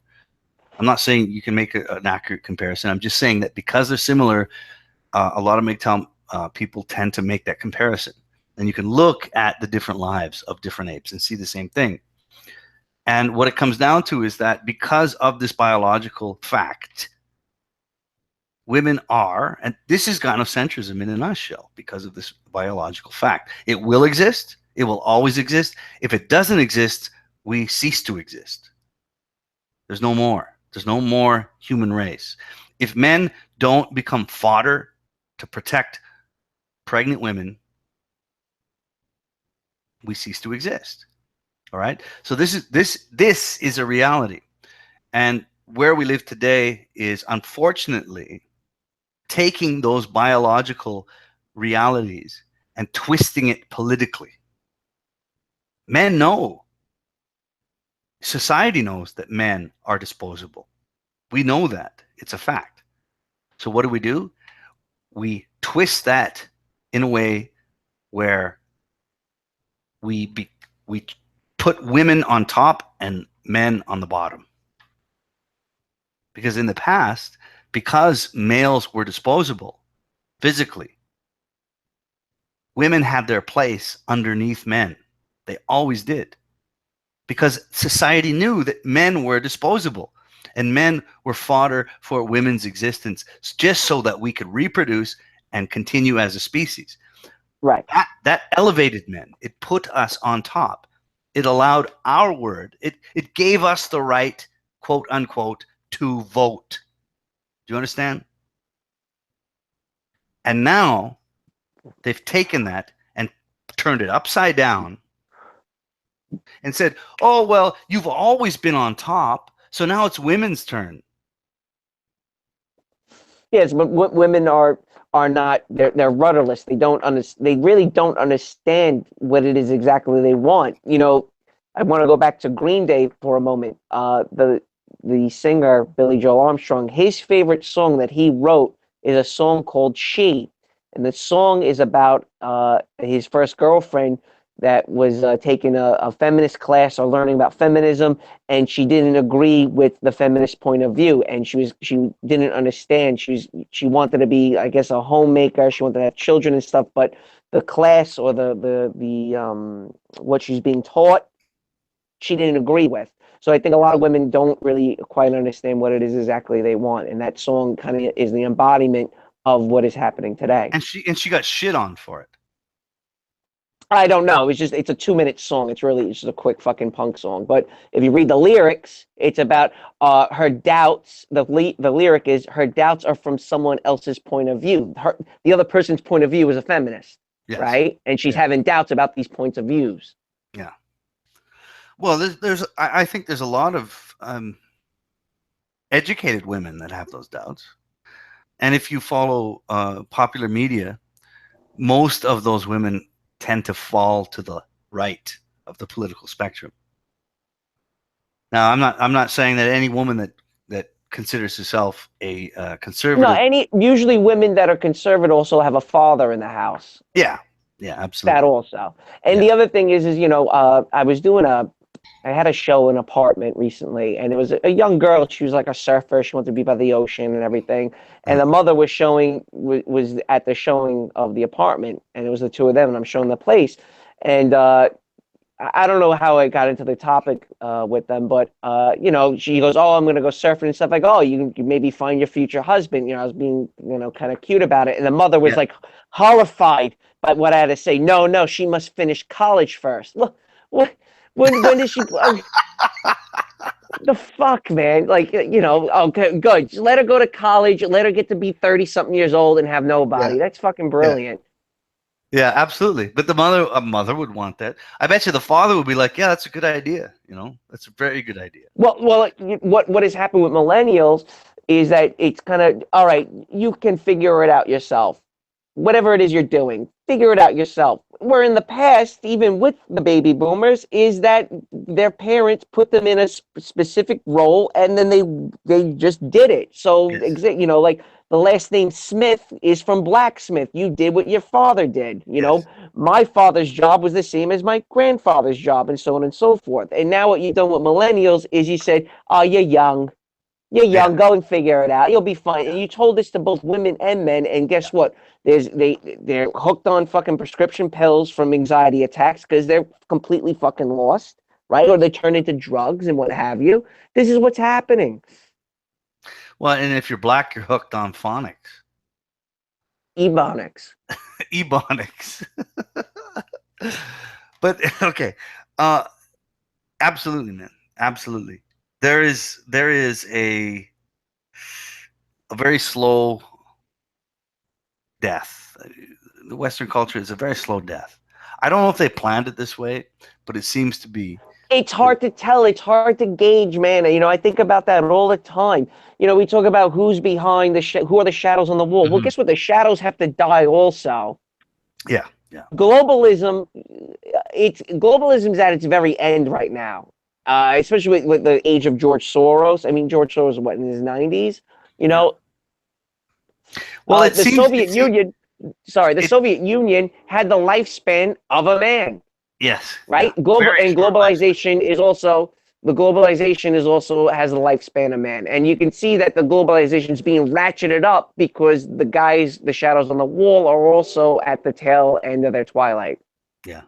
But I wonder, man, you know, you have to at some point, as an intelligent human being, at some point, you have to say, wait a second, this is being passed on generation to generation. I mean, this isn't something that just exists in the lifespan of a human being. This is generational, much like the Christmas. Christmas is beyond generations. I mean, the modern concept of Christmas, as we practice it today, and I'm saying this now because it is almost Christmas. And in fact, I lived in a country that did not celebrate Christmas as it does here for a long, long time. But now I'm back and I'm seeing it. But the concept of Christmas it goes beyond a single generation. It has a lifespan. It's dying, man. I just had this conversation with my father. I go, there's no more Christmas lights. Why are there no more Christmas lights? Divorce and no children. Mm-hmm. It's absolutely right? done. Yeah. I mean, and exactly, you're watching the slow death of a cultural phenomenon that spanned a couple generations. Well, no, Christmas is older than that. But we're talking about 30 years. So 2 generations, 60. Like how far does Christmas? Well, Christmas as itself has always been like celebrated, not just the past 60 years. But how long? Like seriously, like how long have we celebrated Christmas? Really? I mean, what we see it is today: lights, trees, Santa Claus, Christmas songs. That concept of Christmas is what, a generation or two old? Right. Yes. Mm-hmm. Really? I mean, and that's what we're dealing with. We're watching episodes of humanity die in less than a generation. All right, but there's a huge backlash to that. And you were talking about how people don't want to watch Star Wars now because of the feminist narrative. My brother was just in Florida, and we up here in the north, we don't really know what's going on down south. We know from the news that they're trying to get rid of Civil War, the culture of the Civil War, Dixie culture. When the statues are going down, so on and so forth, and it's over for them. My brother reported back to me that he goes, the Confederate flag is fucking everywhere more than the American flag. Everyone's got a Confederate flag. Yeah, he says, so there's a huge backlash. They, fuck you. They got a big pushback to the globalist agenda. And the same thing goes to what I was trying to explain to you before about how Nazi Germany planned during the Battle of Britain that we're just going to beat them. We're going to just, we'll beat them and bomb them to the point where they're just going to just give up. Well, this is a perfect example where you're just going to keep going and going and going, when in fact you're just going to let the other side grow and it goes for MGTOW too. Now these people are now waking up and going to try fighting it off. So okay, you're going to tear down our statues and stuff. Well, guess what? This whole city now is covered in Confederate flags. What are you going to do about it? That's beautiful, actually. That's beautiful to hear. It's a nice flag. I mean, overall, I actually think the flag is pretty cool looking. Yeah, it's wonderful. It's a wonderful flag, but just to hear the fact that that's happening, that makes me happy. Well, the same thing. People now have put Christ back in Christmas. I see the bumper stickers all the time and stuff like that, So there's this real push. Okay, I want to ask you this question. What is the ultimate agenda of that push? With as far as with the Dixie culture? Not just the Dixie culture, but the part of it is like, get rid of this, get rid of that, get rid of Christmas. Again, Christmas, white Christmas, racist. I'm dreaming of a white Christmas, racist. How the fuck did it come to that? What is happening? It's just it's a small group of people pushing a narrative. What's the narrative? What's the ultimate goal of that narrative? Well, no culture. The state is now the culture. State becomes culture, and what did we call that back in the 80s and 90s when we were kids? A dictatorship. Yeah, we call it communism. Well, again, it's not communism. Again, is the essence that the state owns private enterprises, and we're not doing that. It's corporations that own everything. So it's in fact fascism. It's fascism. So There's fascism nothing. is I had. a better example than communism. Because if wait a second, okay, if the state is replaced by corporations, can we call it Yes. communism? Can we call it communism? No, it's fascism. That's fascism. It has to be fascism. Okay, explain to me why. Because is Google, is it the United States of Google, or is it Google? Right.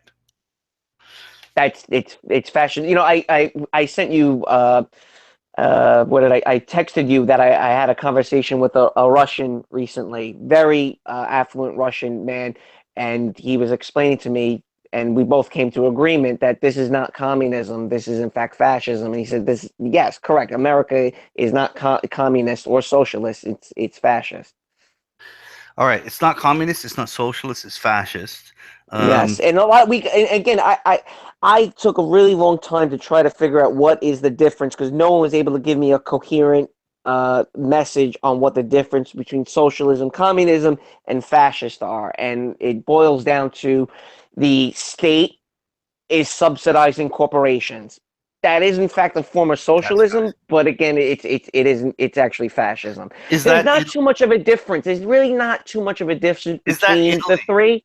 Is that Italy in the middle of World War II? Yes or no? Benito Mussolini and yeah, and Nazi Germany and Franco. Yes, yeah, Was that called? That was called fascist. yes, but not again. It's not the fun form of fascism where we have cool uniforms on and we're killing Jews. I mean, this is the shitty form of fascism where it's open borders and shit like that. You know, that was a joke. Open borders. I really want to Are you understand. there? Yeah, I'm here. I'm thinking about it. I really want to understand what's happening. Look, Google is not paying any taxes. Who the fuck says that Google can't pay any taxes? The state's saying Google can't pay any taxes. If it was So you have a socialist and corporate communist, enterprise. yeah. If the state, and if we were going to go down the socialist communist route, dude, the state would just crush Google in a moment because the state has guns, right? It would take So Google in out. the state, so right, they would take Google out in a moment. And in But it fact, would- I but somewhat agree. Google- I actually agree with that. But you But know, Google would become the state, correct? right? So It would be owned by the people. in a communist fascist state, Google will become the state, and so you wouldn't be able to differentiate between Google, the company and industry, and the actual state legislation Hmm. of the country, correct? Yeah, If that's more or true, less. Yeah, I think we already are. We're already there. we are there. It's what I'm trying to tell you, bro. Yeah, we are there. We're already there, and this is why I get into fights with conservatives and libertarians, for that matter. This is not socialism. Cultural Marxism is one aspect of it, but what's going on economically? It's fascism. What's going on economically? Not socialist. Okay, but today, when we talk about corporatism, I mean, just say Disney thing. All right, that one company is pushing the ideology of the left wing politics. I know Is that not fascism? What is that? that is fascism. It's cultural Marxism and in fact fascism. Like to see and witness that, like to see and witness it and report on it and to verify it as a real experience, and more people can see that. Are we not under some kind of fascist dictatorship? We are.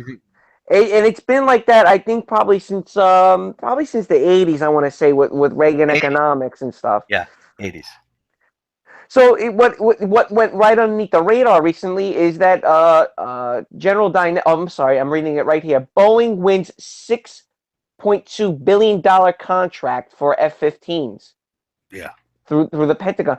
What the fuck? And Eisenhower warned about this, is that you have corporations and the Pentagon merging together and the taxpayer is subsidizing Boeing and General Dynamics, Raycon, all these military industrial complexes. Now, with that being said, and not many people know this, did you know that the Russian military is still owned by the state?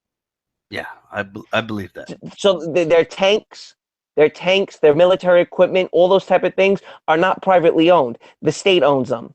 Yeah. The taxpayer funds these things. It's not a separate corporate entity. So, for example, I wanted to invest in the stock for who makes the T-72 tank. T-72 tank is the most popular tank in the United States, right? So I'm like, well, who has the stock for the T-72 tank? And I go and look it up, and it turns out that it's state owned. I couldn't invest in it. Unbelievable, man. You know So what? I actually agree with that. I actually think that's a good thing. Now, in what we've done in America is we privatized jails. Holy shit. This is crazy. And I don't know if you know about this, but if the beds or the prisons are not full, the corporation can sue the government because you're withholding profits. But that's not a problem of privatization. That's a problem with the laws that exist between I agree. state and privatization. Yes, totally. Yes. You could privatize prisons and not have that problem if they but that's going to happen though. Already know, because now you're conflating morals and ethics with a monetary value, and that's part of the problem. And that's where the left gains ground. That's where people like Bernie Sanders and leftist politics gain ground, because they give that as an example as the extreme far right narrative. You see what I'm saying? Yeah, but the left has nothing to stand on, because what they're saying as gaining ground is basically their excuse for corruption. Well, they don't understand that. Okay, so the problem, this is the argument I have against leftists, is okay, so we have that problem with the privatization of the jails. I agree with you, it's a big problem. But what you're suggesting is actually amplifying the problem by socializing it. Yeah. But it's not about, look, I don't give a shit of whether or not it's socialized or not with regards to prisons. But the point is that, yes, you privatize a system of punishment, okay, and you put it into the concept of capital. I'm going to capitalize from this concept. It's not like saying, hey, you have an apple tree, I'm going to pick from it and I'm going to sell it to the other people and I'm going to make a profit. No. This is, your apple tree is criminals. I'm going to pick from it. I'm going to put them in this basket, and you're going to buy from me their time as human beings. Okay? Mm-hmm. So the concept of capitalizing prison sentence. Okay. On paper, it looks bad. Do you think that's a good? Do you think that's a good thing though? That's kind of what I'm. And do you think privatizing the military, not the military-industrial complex, I'm not talking about like Blackwater and mercenaries. Do you think that's a good thing or a bad thing? Well, on paper, it looks bad, but it could be good if you gave incentives for them to use that system for what we might call, and again, we got to go beyond the state. We got to go into religion and things that are different. Right. Mm-hmm. Like we have to go beyond that. We have to go into moral values, and it always comes down to this. Right. Yes. Like, how much power are you going to give to these people without concepts of morality? This is where the morals are thrown right into the. Yeah, this is where it breaks down. Correct. I agree. And again, I think socialism does work, but it works in a very small, homogeneous society. That's where socialism works, which is in fact what America was somewhat founded upon: small, limited government, and let the people in a small little town decide on what's best for the little community. Mm-hmm. That's it. Yeah, I agree. Now, what the left wants to do is it's completely belligerent. You want open borders, feminism, and you want the federal government to socialize everything. Well, that's fucking borderline insanity. Again, This is why I say you need, human beings need to understand morality, and not just politically, but ethically. They need to understand what that means in order to create a system of governance that is bigger than, let's say, what the founding fathers had. The founding fathers already put that in place. They said, look, if you read the Constitution of the United States, morality is the thread of everything, of all the laws within that. There is this sort of universal understanding of morality. That's why it exists.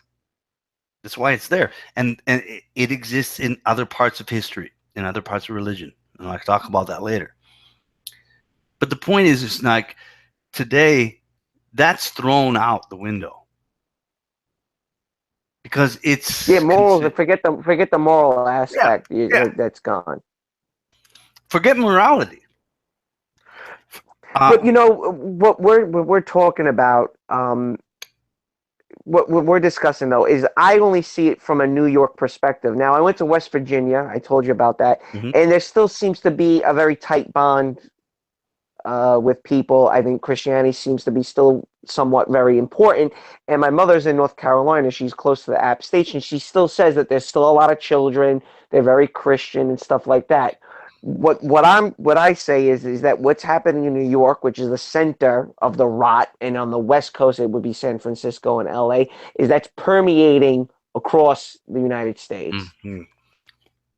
Well, I would say, okay, again, this is great. It's great to take in your own experience, because that's reality when it comes down to it.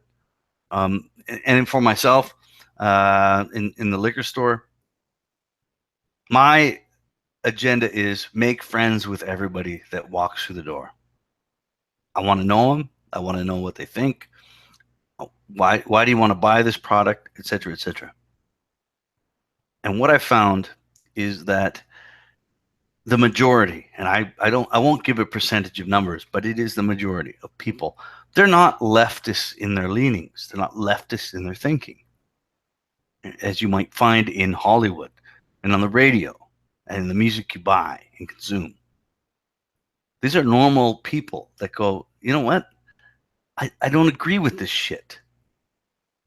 I don't think that we should have open borders to immigrants that don't understand our culture. Nobody believes that shit, man. The idea is that narrative is a minority narrative that is pushed through a media that is fueled by money. And I hate to say this to all you people, but that money's coming from your dollars that you're spending on watching a fucking Star Wars movie. Because when you get into socialism, when you go beyond the concepts of capitalism, when you get into Marxism, every movie you watch, every dollar you spend goes to the same guy, and it's Disney. Right. Yeah. It's all going to the same fucking guy. Well, I stopped eating at KFC and Taco Bell when I found out that it's owned by the Chinese. I've never owned a pair of Nike shoes. I do not own anything by Nike, and I don't buy Apple products because I don't agree with their business practices. Now, mind you, the problem with socialism is you don't have that choice. Yes, but that's because it's the state. That's what they want it to be. I mean, they're pushing for that right now. Well, now this is called monopolies. Yes. And guess what? There's no antitrust laws are thrown right out the window, and it's even worse now with Trump. So, do you want to know if this is going to happen or not? It's very simple. Check this out. Disney has put up their bid to buy Fox. Right. Yes, you've heard about that. Yes, they're buying up everything. They want to buy Fox now. They want to buy Fox. That what Fox has allowed them to buy is basically everything except their news, right? So everything, their movies and their catalog of movies is huge, man. We're talking 100 years of movies that Disney wants to buy, and they're the number one. All the people are saying they bought it, they want to buy it now. Is the state going to allow them that Yes, monopoly? because we're already in a fascist state. Yeah. Yes, Are they going to will allow it or not? That's what I'm waiting to hear. If they will allow it, if they allow it, if they allow Disney to take on that much of what Fox owns, and it's fucking $100 billions, like if they allow that, then I guarantee you, my friends, my brothers, my comrades, that it's over. Okay, it's done. There is no more free media. or free market for that matter. Free market. There's more free media. There's more free market. It's done. It's finished. If there is no lawsuit put against Disney for this takeover, But where is everybody? The country is asleep at the wheel, completely asleep at the wheel. I don't even care, man. No. You know, we want to venture into what the NFL has turned into. Now, I wrote about the situation with the NFL years ago, and I saw it when the whole thing with the concussions came up. First, it actually, and this is actually give credence to Luke, MGTOW expat, is I first started seeing it, and he saw it, was with the Breast Cancer Awareness Month in October. Mm. Okay, so the men, football players, masculine, are wearing pink Hyper socks, masculine. pink. They're wearing pink Mhm. on a football field, and everyone's wearing little pink ribbons. Now, women don't really like football. In fact, they fucking hate the NFL. They absolutely. But you're putting breast cancer awareness on the football field, not prostate cancer awareness, where no one gives a fuck about that, right? Yeah. They should be wearing a blue ribbon for prostate cancer awareness because after all, men are watching just as football. many men die from prostate cancer as women die from breast cancer, but it doesn't Absolutely. matter. No, it doesn't matter. Probably more men die of prostate cancer. I would actually question that. But yeah, okay, it started with that. So you put pink on men. Pink is a feminine color. Now, mind you, we can get into theories on why is pink a women's color and blah, blah, blah, and that's the sociologist fucking argument with that. But so it started with that. Then the next thing became the concussions. Oh, we have to, they're getting hurt. So what? Right, football play. Now, mind you, the football players are getting millions of dollars. Yeah. And you should already know that you fucking getting blasted by a 350-pound big fucking black guy. You're probably gonna feel that later on in your life. But you're getting paid for it and you know about it. Yes. And now the football players are saying, "Oh, we didn't know about it." Okay, that's that argument. So what do? You change the rules of football. Oh, okay? Christ. Now it's turned into a pass happy league, and every time a football player goes down and he's like somewhat hurt, they put him on injured reserve, saying, "Oh, he has concussions." Then you bring into the fact that the football players are hitting their wives or beating up their girlfriends or committing suicide, like Junior Seau, and they're saying that he has holes in his brains from taking too many concussions, and we have to change the sport. It's too masculine of a sport. Okay, so now what you've done, right? So you're destroying football. How are you? Right? You're destroying masculinity. Furthermore, football is a collective. The football team works as a collective compared to basketball. Basketball, where it's more about the superstar, it's one player. Yes, it's team oriented. What you do is, it's team oriented. They work as a collective. Okay, then it's the football team itself, which represents a region, and it grows bigger and bigger and bigger, where it's turned into it's a part of Americanism. You're cheering for your team, right? You're cheering for your team, which team, and then you can cheer for the American flag. Okay, you see how it grows. It works as a family, as a collective. Okay, so you have that going on. And it was fantastic back in the 80s when they needed that. But now they want to kill America. Right. They're looking to kill America. So how do you go after America? You attack football. And you can attack the male through that sport. Now, So what has happened now? Now you're Colin Kaepernick, a washed-up football player. Now it's turned into a political agenda. Yeah. Okay, so this is where it's turned into, and this is why people are completely turning off the sport. Unfucking-believable. So now, if you watch the Super Bowl halftime show from 2 or 3 years ago, where it was Beyonce with and Bruno Mars, Yeah. all cladded in black, Black Yeah. Lives Matter. Okay, Yeah. then wait, gets better though. You got Coldplay on the stage. Coldplay is wearing what colors? He's a white British guy. He's a white British guy, and they're covered in the LGBT faggot colors. Oh So the Christ. white males are faggots. Yeah. Okay, and the Black Lives Matter are the more masculine fucking group. So you see that The big agenda ones. right there. Yeah. It's right in front of your face. White man faggot, Black Lives Matter, right in front of your face. Yes. Right? So now you bring in, now you've politicized football, and you've ruined the sport because now every tackle is a penalty, and Well, it's turned into a pass happy league. Okay, wait. Stop for a second. Let me put it this way. Every successful piece of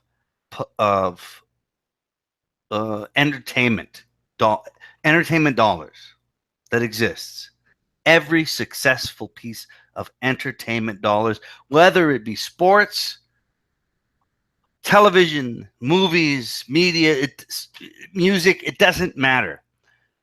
They hijacked it.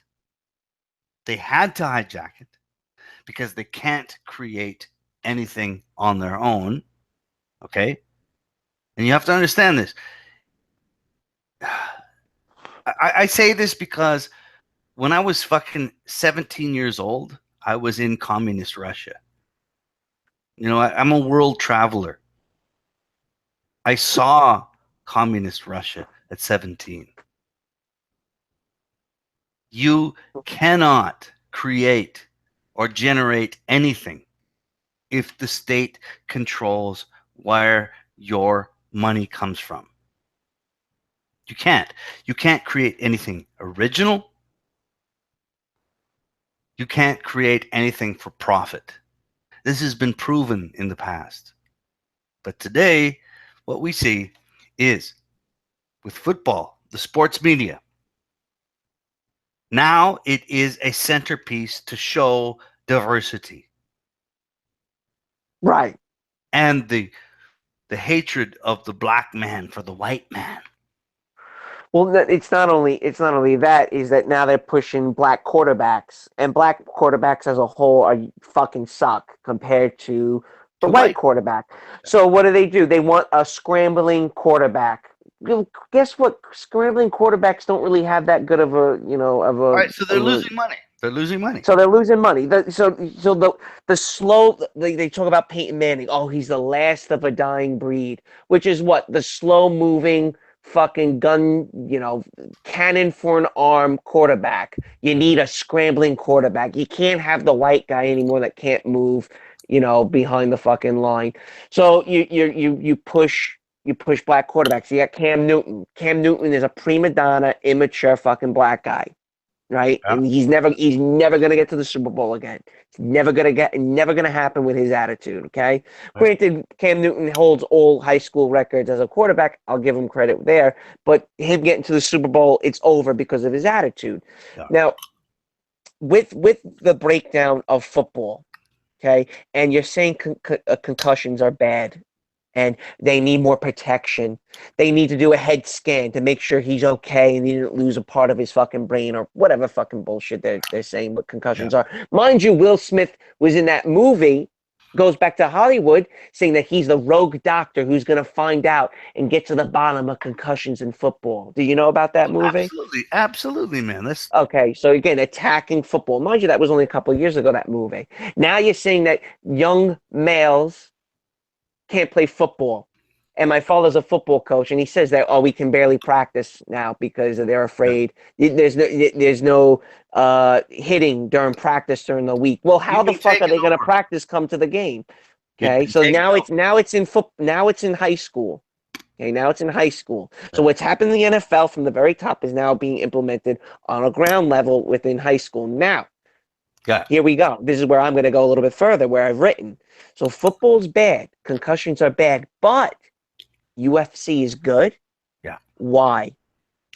Why do you think, AM? Why is UFC being promoted like you wouldn't believe on such a level when it's far more, it's definitely not as intelligent. I'm sorry, I don't really find fucking Rome Greco fucking wrestling. Dollars? No, but go with the social engineering aspect of it. Football makes way, the NFL makes way more money than UFC. But why is UFC being promoted so heavily Well, all I can when say is they're that getting hurt much more versus football? if you are not a UFC patron and you don't understand what's going on in the community and you just rely on social media, what you'll see is like, look at this woman fighting in the UFC. Well, we'll get to that, but before we go into that, what you just said, which is very good, we can definitely go down that down that rabbit hole. But why is it that UFC is being promoted and the NFL is being attacked? And I will say two things. I think it's promoting homosexuality and it's promoting narcissism and militant individualism. Okay, I can believe that. Because look, he's covered in tattoos. He is a man of one. He doesn't require a team. Okay, most of these guys are not very intelligent. These UFC fighters, as you know, with the one that died in Indonesia, the guy was an idiot. Yeah. Right. And what are you doing? It's two guys covered in blood and sweat with their fucking dicks in each other's faces.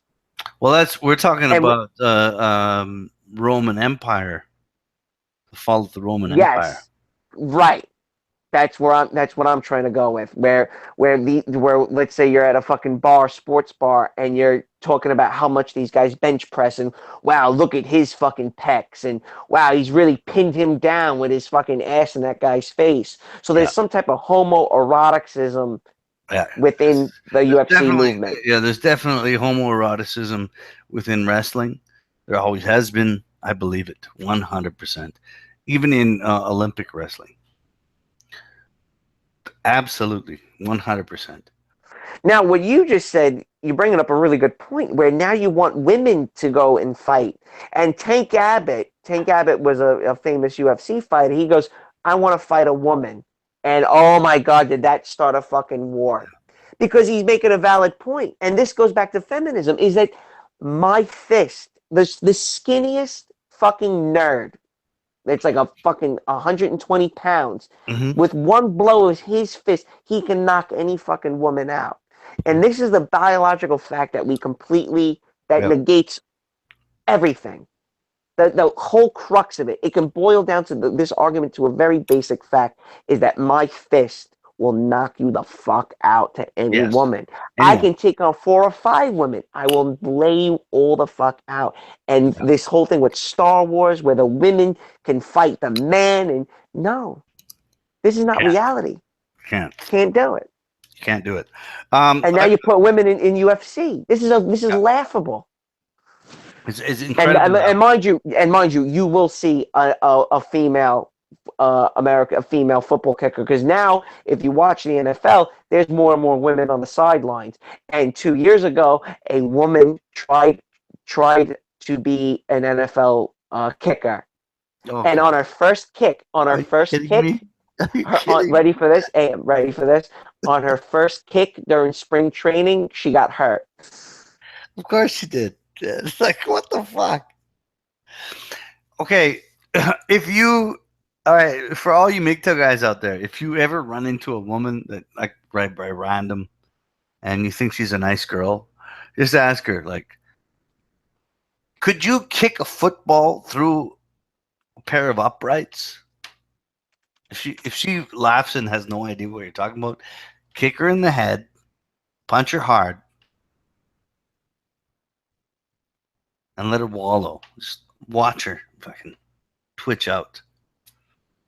This is what white guys aren't getting, and I think what is also happening is that women are children, and you've made that point clear, and I agree with that narrative. Yeah, and what they want is to be spanked. Yes. I think that's really what it comes down to, and you're just not spanking your women for Yes. being fucking retarded. You're not. Basically, you're not making women feel like you're in control. Okay, and because they're like children, they need to feel like someone's controlling them, and it has to be a man. If you're a woman and trying to control another woman in that sense, go ahead, try it. It will always fall down. Yeah, I learned that with my Khmer girlfriend early on. Is when I tried negotiating with her or letting her do it her way, it never worked out. The only time it seriously worked is when I planned everything out for her and was Yes. more the authoritarian figure. So I learned that early on, and most of those women over there didn't respect where it was like where you try to negotiate with a white No. woman. No. You're trying to meet halfway. No. It just didn't work. It doesn't work, man. Like I went, okay, when I was in Southeast Asia and in that same situation, whenever there was what they call a mama-san, or the woman in charge, Yeah. Hmm. it's very, very, very easy to just go, no, this is what I want, and this is what's going to happen. And they will accept it or deny it. They either understand that you're in control or you're not. It's very simple. And I've seen a lot of women in Southeast Asia like that. They're waiting for that moment of, this is what you have to do. Right. Go over there, do this, do this, do this. I'm in control. That's what they want. Now, this is the nature of women in general. Are you still there? Yep. I couldn't agree. I couldn't agree with you more. So, like, change of topic. Do you know about the wildfires going on in California right now? I've heard about them. It's turning out to be a complete operation by the government, and it's becoming more and more. People are becoming more and more aware of it. Where all these fires are happening are places where the government wants to take the land away. So what's going to Isn't happen that is that surprising? it's not Oh my surprising, and what's God. happening is that all these houses are getting burned down, and with the new regulations and zoning laws and codes is that you're going to be unable to rebuild on that land, and it's Could just you going to imagine? be Like, imagine this. You have a piece of property that you bought years ago, and your neighbors have the same piece of property, right? And you're like, yeah, I'm going to live here. My kids are going to live here. Their kids are going to live here. You know, we're going to create a community out of this right, place. yeah. Right? Yeah, this is what you're thinking. And then all of a sudden, it's getting Yeah. burned to the ground. Hmm. Sorry. Your house is being burned to the ground. Nothing that you had will exist again. That's the Right, you reality. lost everything. Now you're reduced to a suitcase. So where are you Yeah. going to live? And this Yes. goes back to what I know more about this than I do anything else is that you're now going to corral people into small little ghettos Yes. where it's going to be a police state. So you're crowded into small little nodes along a Where are you highway going to or a go? railroad corridor, Uh, and you live in a small little apartment, and there's cameras everywhere, police everywhere, and that's your life, and you're gonna no smoking, yeah. don't do drugs, Don't. no Yeah. no Don't you smoke. can't, no open beer containers, right? Yeah. You Yeah. must have a black neighbor, all these type of things. Yes. But and I've seen this in Southeast Asia. When I was in Indonesia, I've seen this. I've Yeah, seen train they cars. do it too. But in Southeast Asia, they do it all the time. Usually, some person that's very high up in the government will light a whole city block on fire to take the land. Yeah. I have seen trains run along, like, next to poor people. Houses. Yeah, Yeah, same in like Cambodia. living Yeah, living in tents, man. Like, there's a right. train literally running next to, like, 2 feet to houses of tents. I've watched it. I've been on that train. I go, here we go. Do you remember when we were talking about how they want to connect everybody to Wi-Fi and want everyone to be hooked on the bank system? Yes, I remember that.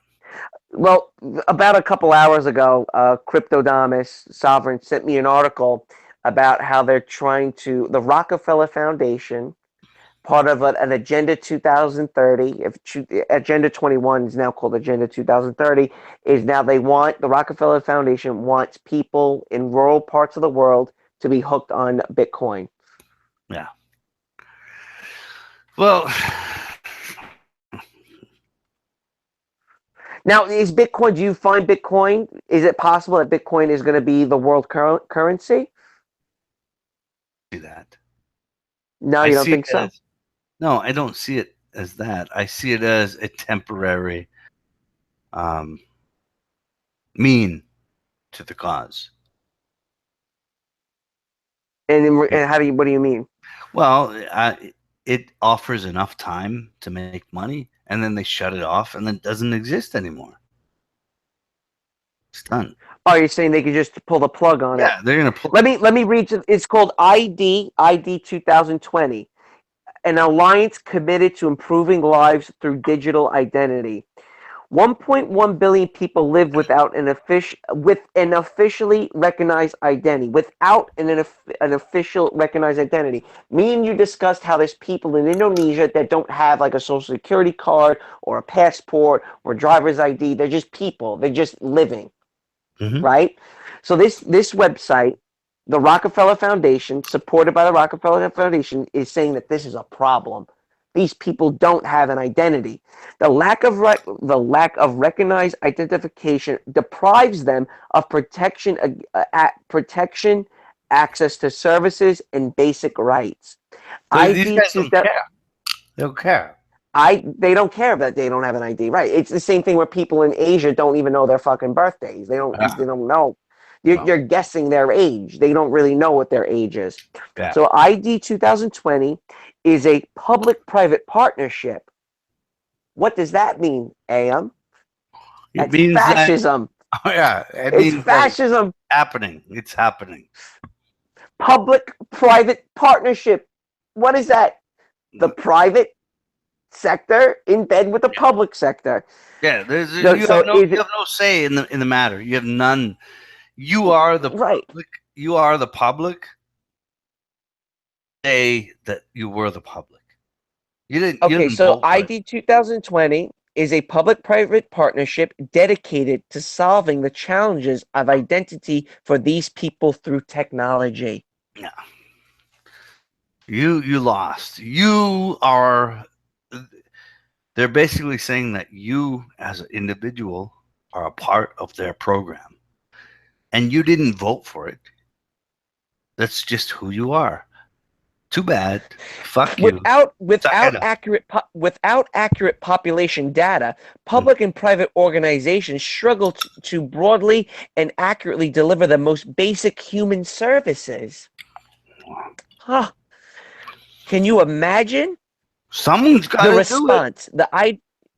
Someone's got to do it. Ready? The alliance of governments, NGOs, and the private sector will work to ensure that the technology development is informed by the needs of countries and individuals, and that policies and standards reflect the latest technological innovations. By coordinating funding or for identity and channeling those funds towards high impact projects, these alliances enables diverse stakeholders, UN agencies, NGOs, and governments and enterprises to pursue and coordinate approach, and creates a pathway for efficient implementation at the scale. Well, it's funny because I believe that their threats are this: we control it all, and if we want, we'll shut it off. Hold on, I got to. Identity is foundational for political and economic opportunity, and it starts with a little baby figure. It shows how does it start? So what's the first thing to how to get your identity? First is birth registration. 2, vaccination healthcare. 3, Ugh. primary school eligibility. 4, Not just passport. identity, but your blood. They want your blood serum. They want your blood. Yes. That's fucked up. 4, wait, 1, 2, 3, 4. Yeah, 4, passport insurance. 5, mobile phone. 6, driver's license. 7, bank account. 8, vote registration. 5, refugee status. And the final, property business registration. Well, Dude, this is fucking sick. yes, it is sick. And you know what? This is fucked up. I don't. This is pretty fucked up, man. I can't believe I'm happy Sovereign sent me this. It was sad that I'm reading it now and not before. It's sad. It's very sad. This is tied into Bitcoin. Not This is just- tied directly into Bitcoin, where they're going to have a Bitcoin. crypto fucking currency. You know, it doesn't have to be Bitcoin. It has to be their narrative. What sells? They can What's tell the you narrative? the narrative is Disney rules. Bitcoin rules. Disney rules.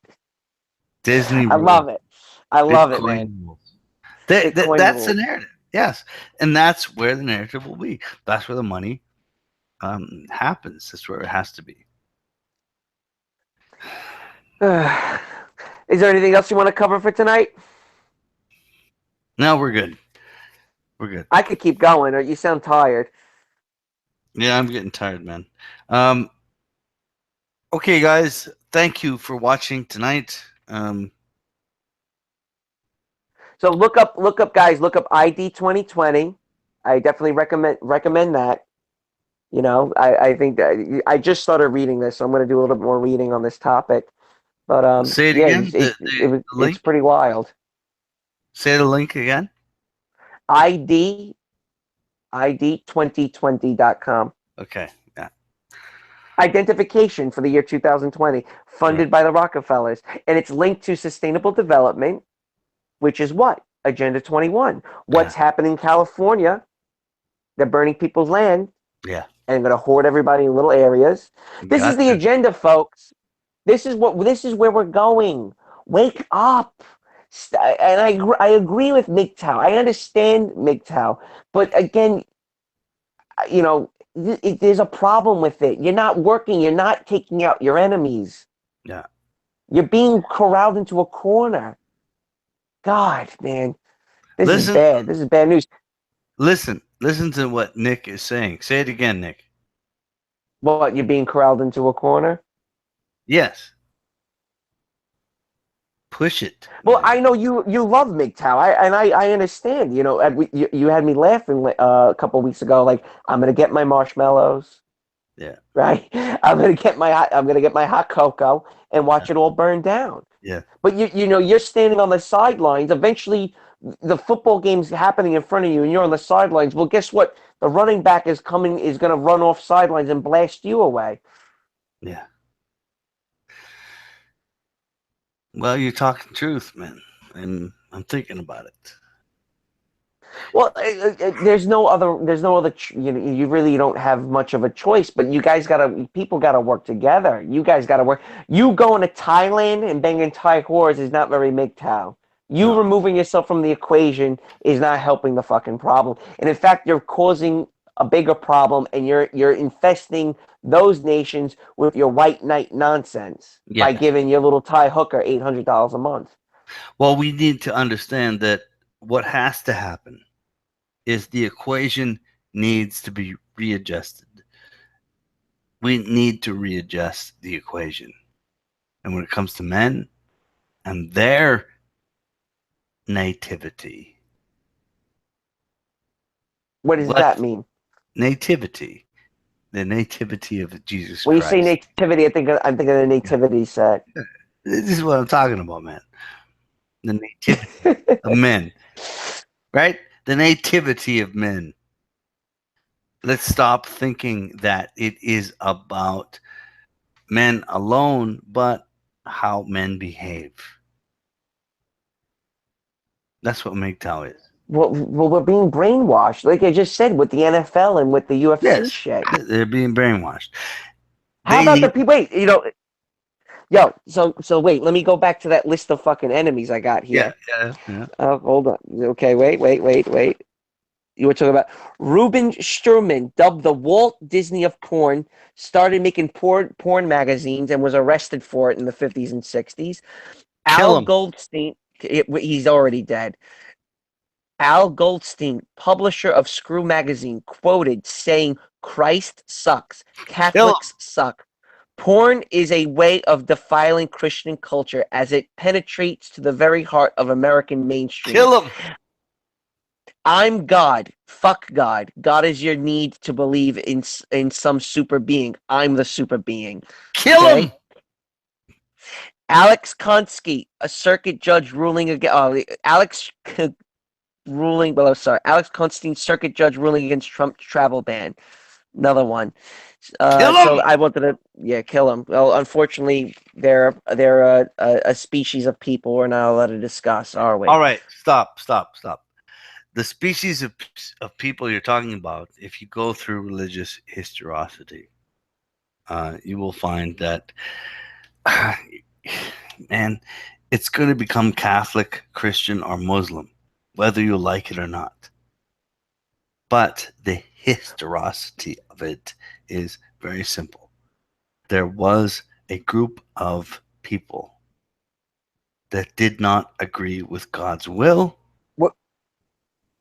And they said, we will kill all people that agreed with God's will, which makes basically the historicity of most Jews, Christians, and Muslims fall into the same category, saying that we love God, we wanted it to be real, and here it is. That But is it? But here's the thing: is it just part of a societal collapse, or is it actually being engineered? That's the great debate. it's engineered, but um, it's like, how much do you love scrambled eggs? I love scrambled eggs. They look great. I love them. I eat them. They're Mm-hmm. great. But that's a part of what's making things fall apart. What are you going to do? Hate scrambled eggs or be really? Kill the scrambled eggs. Yeah, kill the scrambled eggs. Absolutely. All right, man. We'll end it there. End it on scrambled eggs. Ayam. Yeah. We'll end it there. Can you hear me? Hold on. Don't fall asleep on me. No, hold on. All right. Okay. Oh, look at Yeah. the last comment. Look at the last comment. We are in the Mouse Utopia experiment. The behavioral sick man, Bullets 14th. Listen, look up John Anthony, Agenda 21. John, Jon, Anthony, Anthony, Agenda 21. It is exactly the Utopia experiment, and it's being implemented in North America right now. That's exactly what I wanted to say. Okay, perfect.